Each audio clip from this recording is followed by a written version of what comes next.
নমস্কার বন্ধুরা, লৌকিক অলৌকিক বাংলা চ্যানেলে সকলকে স্বাগত জানিয়ে আজ আপনাদের সঙ্গে আরও একটি গল্প শেয়ার করে নিতে চলেছি আমি সুদেষ্ণা। আজ যার গল্প আপনাদের সঙ্গে শেয়ার করব তিনি স্বপন বন্দ্যোপাধ্যায়। গল্পের নাম রাত ছিল পিশাচের। কলমে স্বপন বন্দ্যোপাধ্যায়, কণ্ঠে আমি সুদেষ্ণা চক্রবর্তী। কথা না বাড়িয়ে বন্ধুরা, আগে আমরা উপন্যাসটা শুনে নিই। 1। গাড়িটা ফিরছিল গৌড় মালদহ থেকে। গাড়ির আরোহী আরণ্যক আর ঝিনুক। মাত্র 1 মাস হলো ওদের বিয়ে হয়েছে। বিয়ের পরই শখ হয়েছে গৌড় মালদার প্রাচীন স্থাপত্য দেখতে যাবে। সেসব দেখে আজ বেরুতে দেরি হয়ে গেছে, তাই হাইওয়ে না ধরে শর্টকাট পথ ধরে ফিরছিল দুজনে। আরণ্যক স্টিয়ারিং ধরে আছে, আর পাশে বসে ঝিনুক আরণ্যককে জড়িয়ে গান গাইছিল। ঝিনুক শুধু সুন্দরী বলে কম বলা হবে, ওর রূপ বোধ করি আকাশের গোটা চাঁদকেও উতলে দেবে। দেখতে দেখতে সূর্য ডুবছে, নেমে আসছে অন্ধকার, কিন্তু আজ আকাশে গোটা চাঁদ, ছড়িয়ে পড়ছে জ্যোৎস্না। কিন্তু হঠাৎ তাল ভঙ্গ হলো। গাড়িটা মেঠো পথের মাঝখানে বিকল হয়ে দাঁড়িয়ে পড়ল। জায়গাটা প্রায় অরণ্য সংকুল বলা যায়। এখানে এভাবে গাড়িটা খারাপ হয়ে দাঁড়িয়ে পড়ায় স্বাভাবিক কারণেই চিন্তায় পড়ল দুজন। এই অন্ধকারে গাড়ি সরানো সম্ভব নয়। তবু মোবাইল টর্চটা জেলে গাড়ির বনেট খুলে একবার চেষ্টা করলো আরণ্যক, কিন্তু তার সাধ্য হলো না সারানো। সুতরাং অবস্থা সংকটজনক। এই অচেনা জংলা জায়গায় গাড়ির মধ্যে রাত কাটানোয় রিস্ক তো আছেই। কে জানে আশেপাশে নিশাচররা ঘোরাফেরা করে কিনা। চোর ডাকাতের হামলাও আশ্চর্য নয়, বিশেষ করে সঙ্গে যদি ঝিনুকের মতো সুন্দরী তরুণী স্ত্রী থাকে। এ সময় হঠাৎ ঝিনুকের নজর পড়ল একটু দূরে গাছগাছালির আড়ালে একটা বাড়ির অংশ দেখা যাচ্ছে। এটা অস্বাভাবিক কিছু নয়। এসব অঞ্চলে মাঝে মাঝেই পুরনো ভগ্নবাড়ি চোখে পড়ে। সে জায়গায় এককালে হয়তো বর্ধিষ্ণু গ্রাম ছিল। পুরনো জমিদার বা প্রতিপত্তিশালী পরিবারের পরিত্যক্ত বাড়ির ধ্বংসাবশেষ আজও থেকে গেছে। এই ধরনের কোনো কোনো ভগ্নবাড়িতে আজও হয়তো কোনো বংশধর পূর্বপুরুষের স্মৃতি আগলে পড়ে আছেন। এসব কথা আরণ্যক বা ঝিনুকের অজানা নয়। অতএব ঝিনুক বলল, আরণ্যক চলো, আমরা বরং ওখানে গিয়ে দেখি রাতটা কাটাবার ব্যবস্থা হয় কি না। হ্যাঁ, তাই চলো। তবে যাবার আগে এসো গাড়িটা রাস্তার একধারে ঠেলে সরিয়ে রাখা যাক। আরণ্যক আর ঝিনুক দুজনে গাড়িটা ঠেলে সেই কাঁচা রাস্তার এক ধারে ঢুকিয়ে দিল। তারপরে এগিয়ে চলল সেই বাড়িটার উদ্দেশ্যে। কিছুটা এগোতেই বাড়িটা দৃশ্যমান হলো। বাড়িটা দোতলা, অনেকটা জায়গা জুড়ে। চাঁদের আলোয় দেখা গেল ভাঙাচোরা বাড়ির দেওয়ালের মাঝে মাঝে বট অশ্বত্থের চারা বেরিয়ে আছে। সামনে এককালে বেশ বড় বাগান ছিল। এখন ভাঙাচোরা পাঁচিল ঘেরা কিছুটা জংলা জায়গা। গেট ভেঙে পড়েছে। জংলা বাগানের এক পাশে একটা ভাঙাচোরা ঝুপড়ি, হয়তো এককালের গোয়াল ঘর গোছের কিছু ছিল। আরণ্যক বলল, ঝিনুক, এ বাড়িতে ভূত ছাড়া অন্য কেউ থাকতে পারে বলে তো মনে হয় না। ঝিনুক হেসে বলল, না হয় ভূতের সঙ্গেই একটা রাত কাটানো যাক। আমার তো মনে হয় ভূতেরা ডাকাতদের চেয়ে ভালো। কথা বলতে বলতে জংলা বাগান পেরিয়ে ওরা বাড়ির প্রধান দরজার সামনে পৌঁছে গেল। দরজা ভেতর থেকে বন্ধ। এর অর্থ এ বাড়ির ভেতরে কেউ না কেউ আছে। আরণ্যক পুরনো দরজার উপর লোহার কড়া নাড়ল। খটখট খটখট। ভেতর থেকে কোনো সাড়া পাওয়া গেল না। তখন আরণ্যক হাঁক দিল, ভেতরে কেউ আছেন? দরজাটা খুলবেন? ওর কণ্ঠস্বর অন্ধকারে প্রতিধ্বনিত হলো, কিন্তু কেউ দরজা খুলল না। ঝিনুকও তখন গলা তুলল, প্লিজ দরজাটা খুলুন, আমরা খুব বিপদে পড়ে এসেছি। এতটা রাত, একটা রাত আশ্রয় চাই। বেশ কিছুটা সময় কেটে গেল, কোনো সাড়া এলো না। ওরা আরও কিছুক্ষণ দাঁড়িয়ে রইল। তারপর যখন হতাশ হয়ে ভাবতে শুরু করলো কি করবে, দেখলো দরজাটা ধীরে ধীরে খুলে যাচ্ছে। সামনে দাঁড়িয়ে এক থুরথুরে বৃদ্ধ, চোখ মুখের চামড়া ঝুলে পড়েছে, নাকের ওপর এক মস্ত কালো জরুল, হাতে পুরনো মরচে ধরা এক জ্বলন্ত হ্যারিকেন। সে হ্যারিকেনটা তুলে ফ্যাঁসে গলায় বলল, কি চাই? একটা রাতের আশ্রয়। আরণ্যক তাদের সমস্যার কথাটাও বলল। সম্ভব নয়, এখানে বিপদ আছে। এ কথা বলে সেই বৃদ্ধ মুখের ওপরেই দরজা বন্ধ করে দেবার উপক্রম করল, কিন্তু তার আগেই মরিয়াভাবে দরজা হাত দিয়ে আটকালো ঝিনুক। বলল, বাইরে রাত কাটানোর বিপদ আরও বেশি দাদু, প্লিজ যে কোনো একটা ঘরে আমাদের একটা রাত থাকতে দিন, ভোরের আলো ফুটলেই আমরা চলে যাব। আরণ্যক বলল, হুকুম নেই। বেশ তো, বলুন কার অনুমতি নিতে হবে? আরণ্যক বলল, তার কাছে কেউ পৌঁছতে পারে না। বৃদ্ধ ফ্যাঁসে কণ্ঠস্বরে বলল, বিপদ আছে। আরণ্যক তখন অধৈর্যভাবে বলল, বেশ, বাড়িতে ঢুকতে দেবেন না? তাহলে আমরা জংলা বাগানের ওই ঝুপড়িটার মধ্যেই সারা রাত কাঠকুটোর আগুন জ্বালিয়ে কাটিয়ে দেবো। মনে হলো আরণ্যকের কথা শুনে বৃদ্ধ হঠাৎ কেঁপে উঠল। বলল, না না, ও চিন্তা মনেও আনবেন না। ঝিনুক বলল, আরণ্যক, এটাই গুড আইডিয়া। অন্তত রাতটায় মাথার ওপর চাল আর দেওয়াল তো থাকবে। চলো। ওরা যাবার উপক্রম করতেই এবার বৃদ্ধ পিছু রাখল। দাঁড়ান বাবু মশাই, আপনাদের এক রাত এই রাজবাড়িতে থাকতে দিতে পারি, এক শর্তে। কি শর্ত? প্রশ্ন করল আরণ্যক।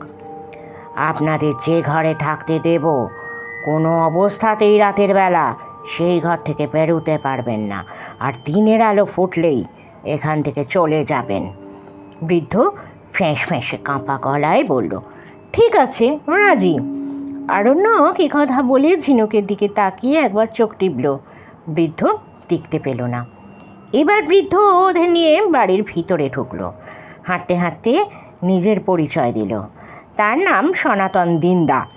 সে নাকি এই পোড়া বাড়ির কেয়ারটেকার। এর চেয়ে হাস্যকর আর কি হতে পারে? আরও জানা গেল এ বাড়িতে নাকি আর কোনো জীবিত মানুষ থাকে না। তাহলে তখন সনাতন দিন্দা কার হুকুমের কথা বলছিল?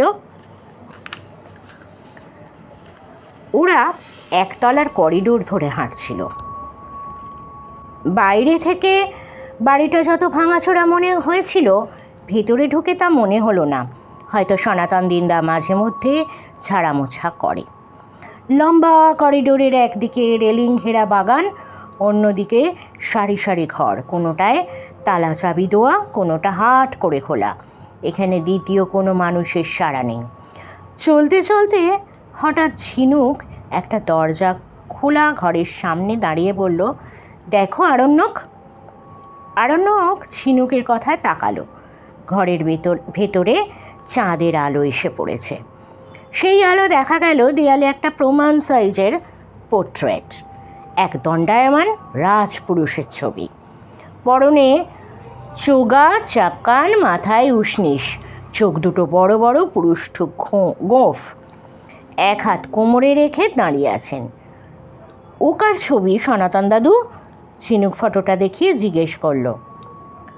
উনি রুদ্রদেব সিংহ, এই রাজবাড়ির শেষ রাজবাহাদুর। ঠিক বুঝলাম না, দেখে তো মনে হচ্ছে অন্তত 100 বছর পুরনো ছবি। আরণ্যক বলল, অত কথা এখানে বলা যাবে না। বুড়ো সনাতন ফ্যাঁসে কণ্ঠে বলল, আগে আপনাদের একটা ঘরে ঢুকিয়ে দিই। বলতে বলতেই ওরা পৌঁছে গেল একটা ঘরের সামনে। সনাতন দিন্দা সেই ঘরে ওদের দুজনকে ঢুকিয়ে দিয়ে বলল, আজকের রাতটা এই ঘরেই কাটিয়ে দিন বাবু মশাইরা, আর শর্তটা যেন মনে থাকে। আরণ্যক বলল, শর্ত মানার আমাদেরও একটা শর্ত আছে। ঝিনুক তখন ঘরটায় চোখ বুলিয়ে দেখছিল।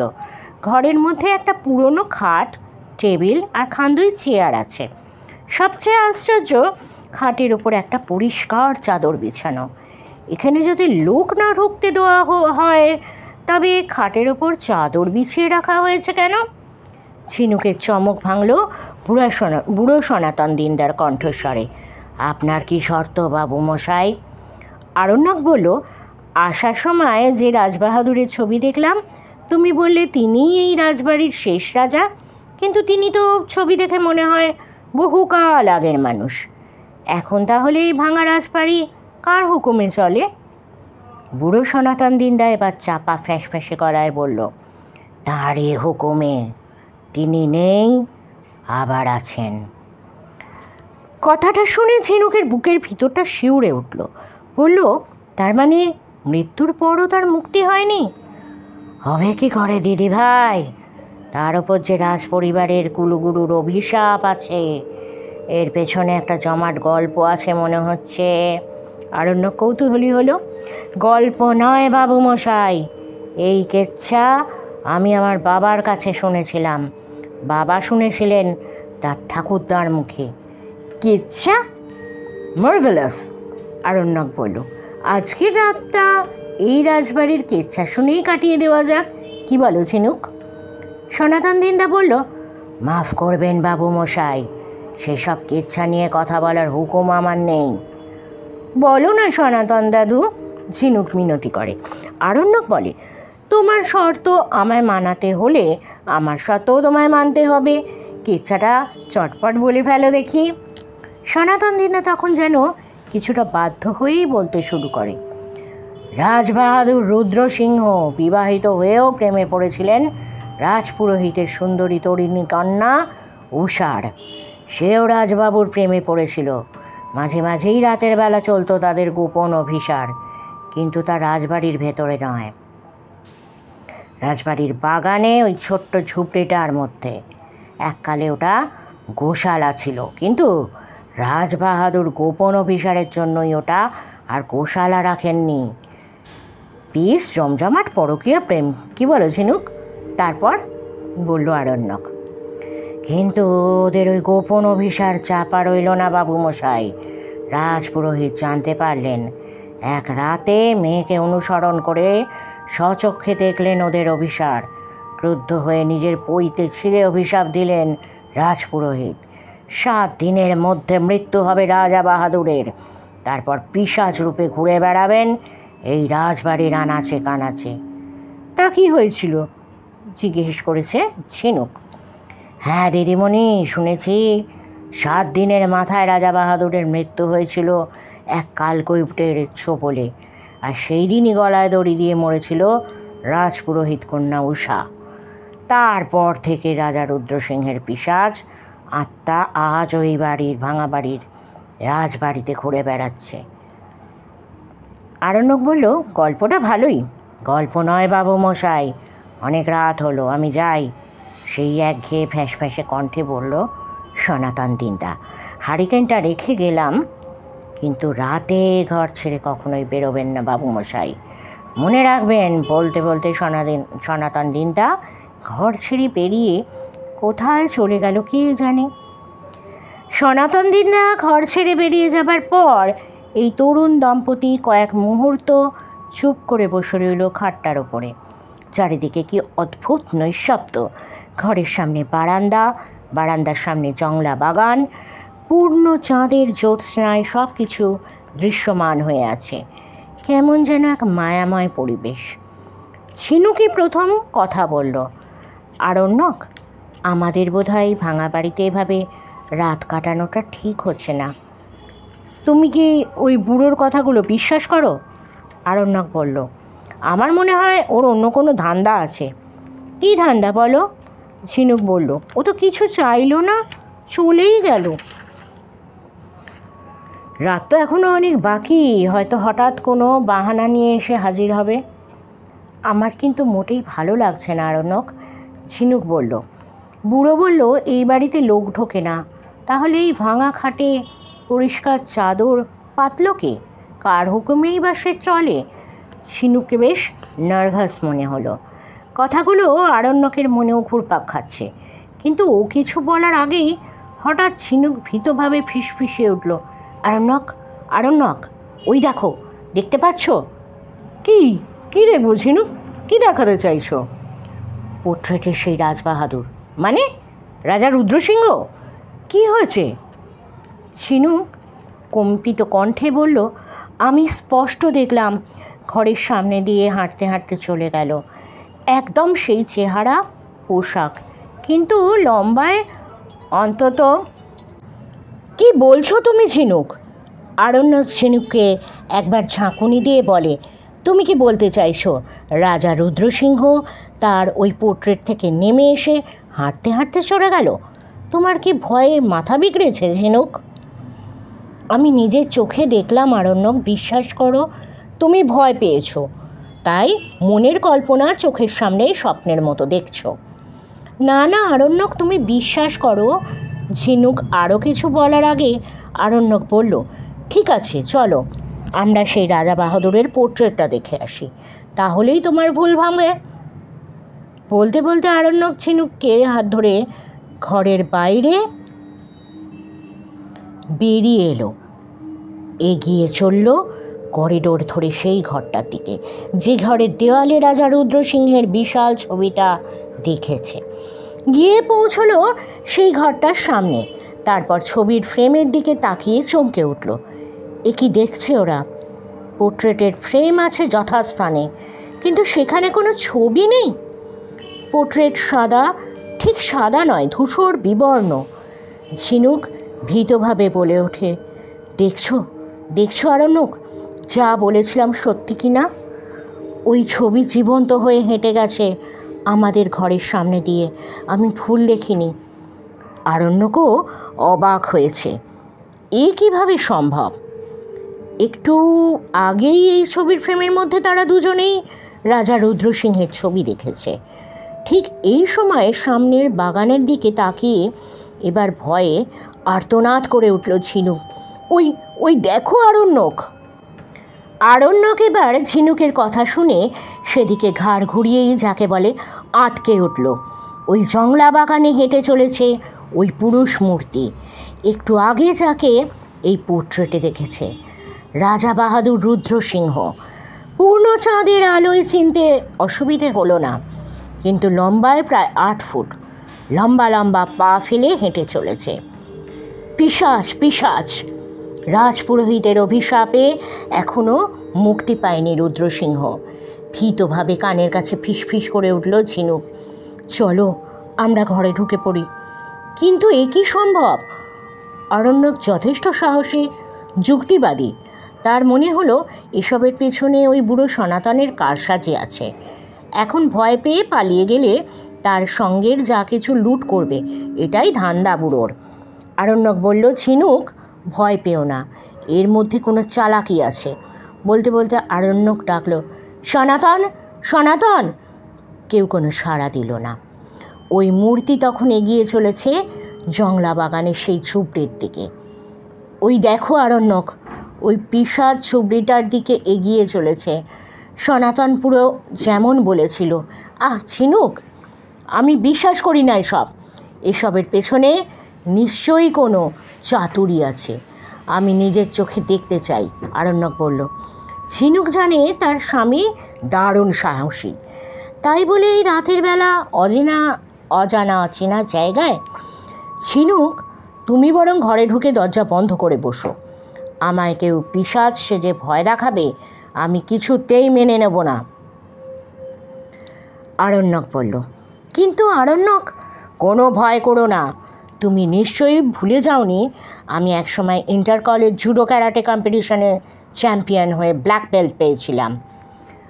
আরণ্যক ঝিনুকের কোনো বারণ শুনল না, ছুটে বেরিয়ে গেল সেই জংলা বাগানের দিকে।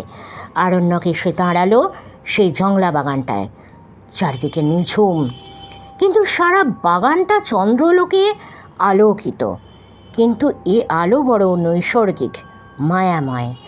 চারিদিকে তাকালো আরণ্যক, কিন্তু কই সেই অদ্ভুত মূর্তিটা তো দেখা যাচ্ছে না, কোথায় গেল? আরণ্যক দুহাত শাঁখের মতো জড়ো করে স্তব্ধতা খান খান করে হাঁক দিল, সনাতন সনাতন! না, কেউ কোনো সাড়া দিল না। কয়েক মুহূর্ত ভাবল আরণ্যক, তারপর পাশের একটা গাছ থেকে শুকনো মোটা ডাল ভেঙে এগিয়ে চলল জংলা বাগানের কোণে ওই ঝুপড়িটার দিকে। আর তখনই নজর পড়ল ওই ভাঙা ঝুপড়ির ভেতর থেকে বেরিয়ে আসছে প্রায় 8 ফুট লম্বা ওই মূর্তিটা, যার চেহারা পোশাক পোর্ট্রেটে দেখা রাজা বাহাদুর রুদ্রসিংহের মতো, কিন্তু মুখটা ভয়ঙ্কর। জ্বলন্ত দুটো চোখ আর দাঁতের শাড়িগুলো বীভৎসভাবে বেরিয়ে এসেছে। সেই সঙ্গে একটা অদ্ভুত গা শিউড়ানো হাসি। মূর্তিটা এগিয়ে আসতে লাগলো আরণ্যকের দিকে। এবার সত্যিই ভয় পেল আরণ্যক। এক পা করে পিছুতে লাগলো। আর তখনই পেছন থেকে কে যেন একটা বাড়ি মারল আরণ্যকের মাথায়। আরণ্যক জ্ঞান হারিয়ে লুটিয়ে পড়ল সেখানে। 2 আরণ্যকের যখন জ্ঞান ফিরল, দেখল দিনের আলো ফুটেছে। সে শুয়ে আছে ভাঙা বাড়ির সামনের জংলা বাগানে। ধীরে ধীরে মনে পড়ল গত রাতের সব স্মৃতি। আর তখনই সবচেয়ে আগে মনে পড়ল ঝিনুকের কথা। ঝিনুককে ওই ভাঙা বাড়ির একটা ঘরে একা রেখে গতকাল রাতে এই জংলা বাগানে হেঁটে চলা পিশাচ রহস্য ভেদ করতে নেমে এসেছিল আরণ্যক। পেছন থেকে মাথায় আঘাত করে কেউ তাকে এখানে অজ্ঞান করে দিয়েছিল। ভাবতেই ভয়ঙ্কর ভয় পেল আরণ্যক। নিশ্চয়ই এখানে কোনো রহস্য আছে। গত রাতে ওভাবে ঝিনুককে ঘরে একা ফেলে এভাবেই অচেনা জায়গায় মোটেই দুঃসাহস দেখানো ঠিক হয়নি। আর দেরি না করে আরণ্যক ছুটে গিয়ে ঢুকলো ভাঙা রাজবাড়ির ভিতরে। করিডোর পথে হাঁটতে হাঁটতে সেই ঘরটা চোখে পড়ল যেখানে দেওয়ালে রাজা রুদ্রসিংহের পোর্ট্রেটটা প্রথমে দেখেছিল। তারপর তো ওই তো আগের রাতের মতোই পোর্ট্রেট রাজা বাহাদুর রুদ্রসিংহের দাঁড়িয়ে থাকা ছবিটা রয়েছে। দ্বিতীয়বার এসে দেখতে পায়নি আরণ্যক আর ঝিনুক, তারপর আবার ফিরে এসেছে। এসব কি করে সম্ভব? এসব আর না ভেবে আরণ্যক এবার ছুটে গেল সেই ঘরটার দিকে যেখানে তাদের দুজনকে বুড়ো সনাতন থাকতে দিয়েছিল। কিন্তু সে ঘরে থমকে দাঁড়ালো আরণ্যক। ঝিনুক তো নেই। কোথায় গেল ঝিনুক? তবে কি রাতে সে ফেরেনি বলে ঝিনুক তাকে খুঁজতে বেরিয়েছে? আরণ্যক ঘর থেকে বেরিয়ে চিৎকার করে ডাকলো, ঝিনুক, ঝিনুক, তুমি কোথায়? সাড়া দাও। কোনো সাড়া এলো না। আবার ডাকলো আরণ্যক, আবার, কিন্তু সাড়া এলো না। এই ভোরবেলাতেও চারিদিকে অদ্ভুত নৈঃশব্দ বিরাজ করছে। আরণ্যক তখন একতলার একটার পর একটা ঘরে ঢুকে ঝিনুককে খুঁজতে লাগলো, ডাকতে লাগলো। সনাতন দিনদার নাম ধরেও ডাকতে লাগলো, কিন্তু কারুর কোনো সাড়া পাওয়া গেল না। দোতলার সিঁড়ির দিকে গেল আরণ্যক, কিন্তু দেখলো সিঁড়ির মাঝখানটা ধসে পড়েছে। দোতলায় ওঠা সম্ভব নয়। তাহলে গেল কোথায় ঝিনুক? রীতিমতো দুর্ভাবনায় পড়ল আরণ্যক। এবার জংলা বাগানে নেমে এলো। চারিদিকে ঘুরে ঘুরে ঝিনুকের নাম ধরে ডাকতে লাগলো। জংলা বাগানের কোণে সেই ঝুপড়িতে উঁকি দিল। ভিতরে কিচ্ছু নেই, শুধু একরাশ শুকনো ডালপালা। কেউ কি ঝিনুককে তুলে নিয়ে গেছে? আরণ্যক ভাবে। যারা রাতের বেলা আরণ্যকের মাথায় লাঠির ঘা মেরেছিল তাদেরই কেউ? সনাতন দিনদা কি তাদেরই লোক? তারা কারা? এই জংলা ভাঙা বাড়িতে কী স্বার্থ তাদের? আরণ্যকের সব কিছু যেন গুলিয়ে যেতে থাকে। এখন কি করবে আরণ্যক? আর ঠিক সেই সময়ই দূর থেকে একটা হাঁক শোনা গেল, এই যে মশাই, এদিকে আসুন। আরণ্যক দেখল মেঠো পথ ধরে একজন পুলিশ অফিসার হেঁটে আসছে, সঙ্গে এক কনস্টেবল। পুলিশ অফিসার ভদ্রলোক যেমন বেঁটে মোটা, কনস্টেবল তেমনই লম্বা আর রোগা। কিন্তু এখন এসব দেখার সময় নেই। আরণ্যক তাদের কাছে ছুটে গিয়ে হাঁপাতে হাঁপাতে বলল, স্যার প্লিজ হেল্প মি, ভীষণ বিপদে পড়েছি স্যার। সে বেঁটে পুলিশ অফিসার আরণ্যকের কথার সরাসরি উত্তর না দিয়ে গম্ভীর গলায় বললেন, আমি লোকাল থানার অফিসার ইনচার্জ অতুল কাপুরিয়া। একটা লোকাল কেস ইনভেস্টিগেশনে যাচ্ছি। কিন্তু আপনি কে? এই পরিত্যক্ত পুরো বাড়ির সামনে কি করছেন? না স্যার, এই বাড়ি পুরো হলেও পরিত্যক্ত নয়। পরিত্যক্ত নয়? স্ট্রেঞ্জ। আমি গত 10 বছর যাবৎ এই মমদপুর থানায় আছি। আমায় আপনি শেখাচ্ছেন? মিস্টার অতুল কাপুরিয়া বললেন। বিশ্বাস করুন স্যার, আমার সব কথা শুনুন। আরণ্যক মিনতি করে। বেশ, বলুন। আরণ্যক তখন গত রাতে এখানে গাড়ি বিকল হবার পর থেকে সব অভিজ্ঞতার কথা বলে। কেয়ারটেকার সনাতন দিনদার কাছে শোনা শেষ রাজবাহাদুর রুদ্র সিংহের কাহিনীও বাদ দেয় না। সব শুনে শুধু পুলিশ অফিসার অতুল কাপুরিয়া নয়, তার শিরিঙ্গি কনস্টেবলও হিহি করে হেসে ওঠে। তারপর কাপুরিয়া বলেন, আপনার কি মতলব বলুন তো? যে ভাঙা পরিত্যক্ত বাড়িতে গত 10 বছরে কোনো লোক ঢুকেছে শুনিনি, সেখানে আপনি আমায় কেয়ারটেকারের গল্প শোনাচ্ছেন? হ্যাঁ, গল্প নয় স্যার। আর এ বাড়িতে লোক না থাকলে গত রাতে আমার মাথায় লাঠির বাড়ি মারল কে? আর স্ত্রীকেই বা কে তুলে নিয়ে গেল বলুন স্যার? স্ত্রী? সত্যি আপনার সঙ্গে মেয়ে ছেলে ছিল? অতুল কাপুরিয়া ভ্রু কুঁচকে বললেন। বেশ একটা কেচ্ছার গন্ধ পাচ্ছি। আরণ্যক মনে মনে রেগে গেলেও তা প্রকাশ না করে বলল, বিশ্বাস না হয় একবার ভেতরে চলুন। সনাতন দিনদা যে ঘরটায় আমার থাকতে দিয়েছিল। ওসি অতুল কাপুরিয়া একটু ভেবে বলেন, বেশ চলুন। আপনাকে আমার হাইলি সাসপিশিয়াস পারসন মনে হচ্ছে। কিন্তু আরণ্যক গত রাতে সেই ঘরটার সামনে গিয়ে থমকে দাঁড়ালো। এ কি? গত রাতে এই ঘরে সে আর ঝিনুক যে এসে উঠেছিল তার কোনো চিহ্নই নেই। বিছানার চাদর উধাও, সনাতন দিনদার রেখে যাওয়া হ্যারিকেনটাও নেই। এমনকি তাদের সঙ্গে যে হ্যান্ডব্যাগ ছিল সেটাও দেখা যাচ্ছে না। এর মধ্যে কে বা কারা ওগুলো সরিয়ে নিয়ে গেল? এখন এই ধুলো ধূসর ঘরে ঢুকে কেউ বিশ্বাস করতে পারবে না যে গত রাতে কেউ এখানে এসে উঠেছিল। আরণ্যকের হতবুদ্ধি অবস্থাটা ওসি অতুল কাপুরিয়া বেশ উপভোগ করছেন মনে হলো। ব্যঙ্গের হাসি হেসে বললেন, কি মশাই, এই ঘরে গত রাতে মেয়ে ছেলে নিয়ে ঢুকেছিলেন? কেউ বিশ্বাস করবে? তার কথা শুনে সঙ্গে সিরিঙ্গে কনস্টেবলটাও হে হে হে করে হেসে উঠল। লোকটা যেমন অভদ্র তেমনই অসভ্য, কিন্তু এসব ভাবার সময় এখন অরণ্যকের নেই। সে আবার মিনতি করলো, আমার স্ত্রীকে একটু খুঁজে দিন প্লিজ। আমি তো এখানে কাউকে চিনি না স্যার। চিনবেন কি করে মশাই? আপনি তো এখানকার লোকই নন। ঘুষপেটিয়া মানে কি বলছেন আপনি? আরণ্যক অবাক হয়। ঠিক বলছি, আপনি আসলে অনুপ্রবেশকারী। পুলিশ অফিসার অতুল কাপুরিয়া কড়া গলায় বললেন। এখান থেকে 1 কিলোমিটারের মধ্যে বর্ডার। এখানে কাঁটা তারের বেড়া নেই। আপনি গত রাতে চুপি চুপি বর্ডার পেরিয়ে এসে এখানে এখন সকলের কাছে ধরা পড়ে উল্টোপাল্টা গল্প বানাচ্ছেন। না স্যার না। হ্যাঁ, তাহলে আধার কার্ড দেখান। আধার কার্ড? আরণ্যক কাঁচুমাচুভাবে বলে, ওই ঘরে আমার হ্যান্ডব্যাগ ছিল। কিন্তু বউয়ের সঙ্গে আধার কার্ডও হাপিস হয়েছে, তাই তো? পুলিশ অফিসার কাপুরিয়া বলেন। বাঙালকে হাইকোর্ট দেখাচ্ছেন? যদি ভালো চান এক্ষুনি সরে পড়ুন এখান থেকে, তা না হলে অ্যারেস্ট করতে বাধ্য হব। আরণ্যক মরিয়া চেষ্টায় বলল, ওই দেখুন ওপাশে আমার গাড়ি। আমি অনুপ্রবেশ করলে নিশ্চয়ই গাড়ি থাকতো না। চুপ করুন, এবার গর্জন করে উঠলেন কাপুরিয়া। ও গাড়ি আপনার প্রমাণ আছে? গাড়িতে আমার লাইসেন্স আছে। আরণ্যক হাল ছাড়তে চায় না। না দেখেই বলতে পারি ও লাইসেন্স জাল। এখন বিদেয় হবেন কিনা বলুন। পুলিশ অফিসার কাপুরিয়া কড়া গলায় বলেন, আমি একটা তদন্তে যাচ্ছি, 8 ঘন্টার মধ্যেই ফিরব।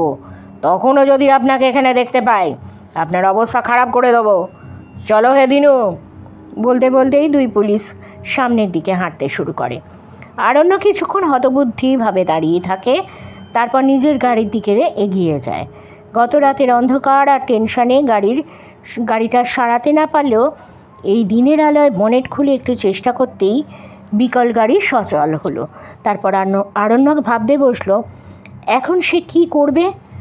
গত রাত থেকে ওই ভাঙা বাড়িতে তার যা অভিজ্ঞতা হয়েছে তার কোনো যুক্তিসঙ্গত ব্যাখ্যা সে খুঁজে পায়নি। একটু আগে যে লোকাল পুলিশ অফিসারের সঙ্গে দেখা হলো তার ব্যবহার যেমন অসভ্য তেমনই অদ্ভুত। সবচেয়ে বড় কথা, ঝিনুক কোথায় নিরুদ্দেশ হলো? কেউ কি তাকে তুলে নিয়ে গেছে? কথাটা মনে হতেই আরণ্যক দিশেহারা বোধ করতে লাগলো। এখানে কে তাকে সাহায্য করবে? কার কাছে যাবে আরণ্যক? ভাবতে ভাবতেই আরণ্যকের একজনের কথা মনে পড়ল। তিনি প্রাইভেট ডিটেকটিভ পিটার পাইন, প্রাক্তন পুলিশ কর্তা। তার কয়েকটা ইনভেস্টিগেশনের কথা আরণ্য খবরের কাগজে পড়েছে, কিন্তু এই মুহূর্তে তার সঙ্গে যোগাযোগ করবে কী করে? তখনই মনে হলো গুগল সার্চ করলেই তো দুনিয়ার সব খবর পাওয়া যায়। দেখা যাক ডিটেকটিভ পিটার পাইনের হদিশ ফোন নাম্বার পাওয়া যায় কি না। আরণ্যক গুগল সার্চ শুরু করলো। সেখানে ডিটেকটিভ পিটার পাইন সম্পর্কে তথ্য এবং ফোন নাম্বার পেতে দেরি হলো না।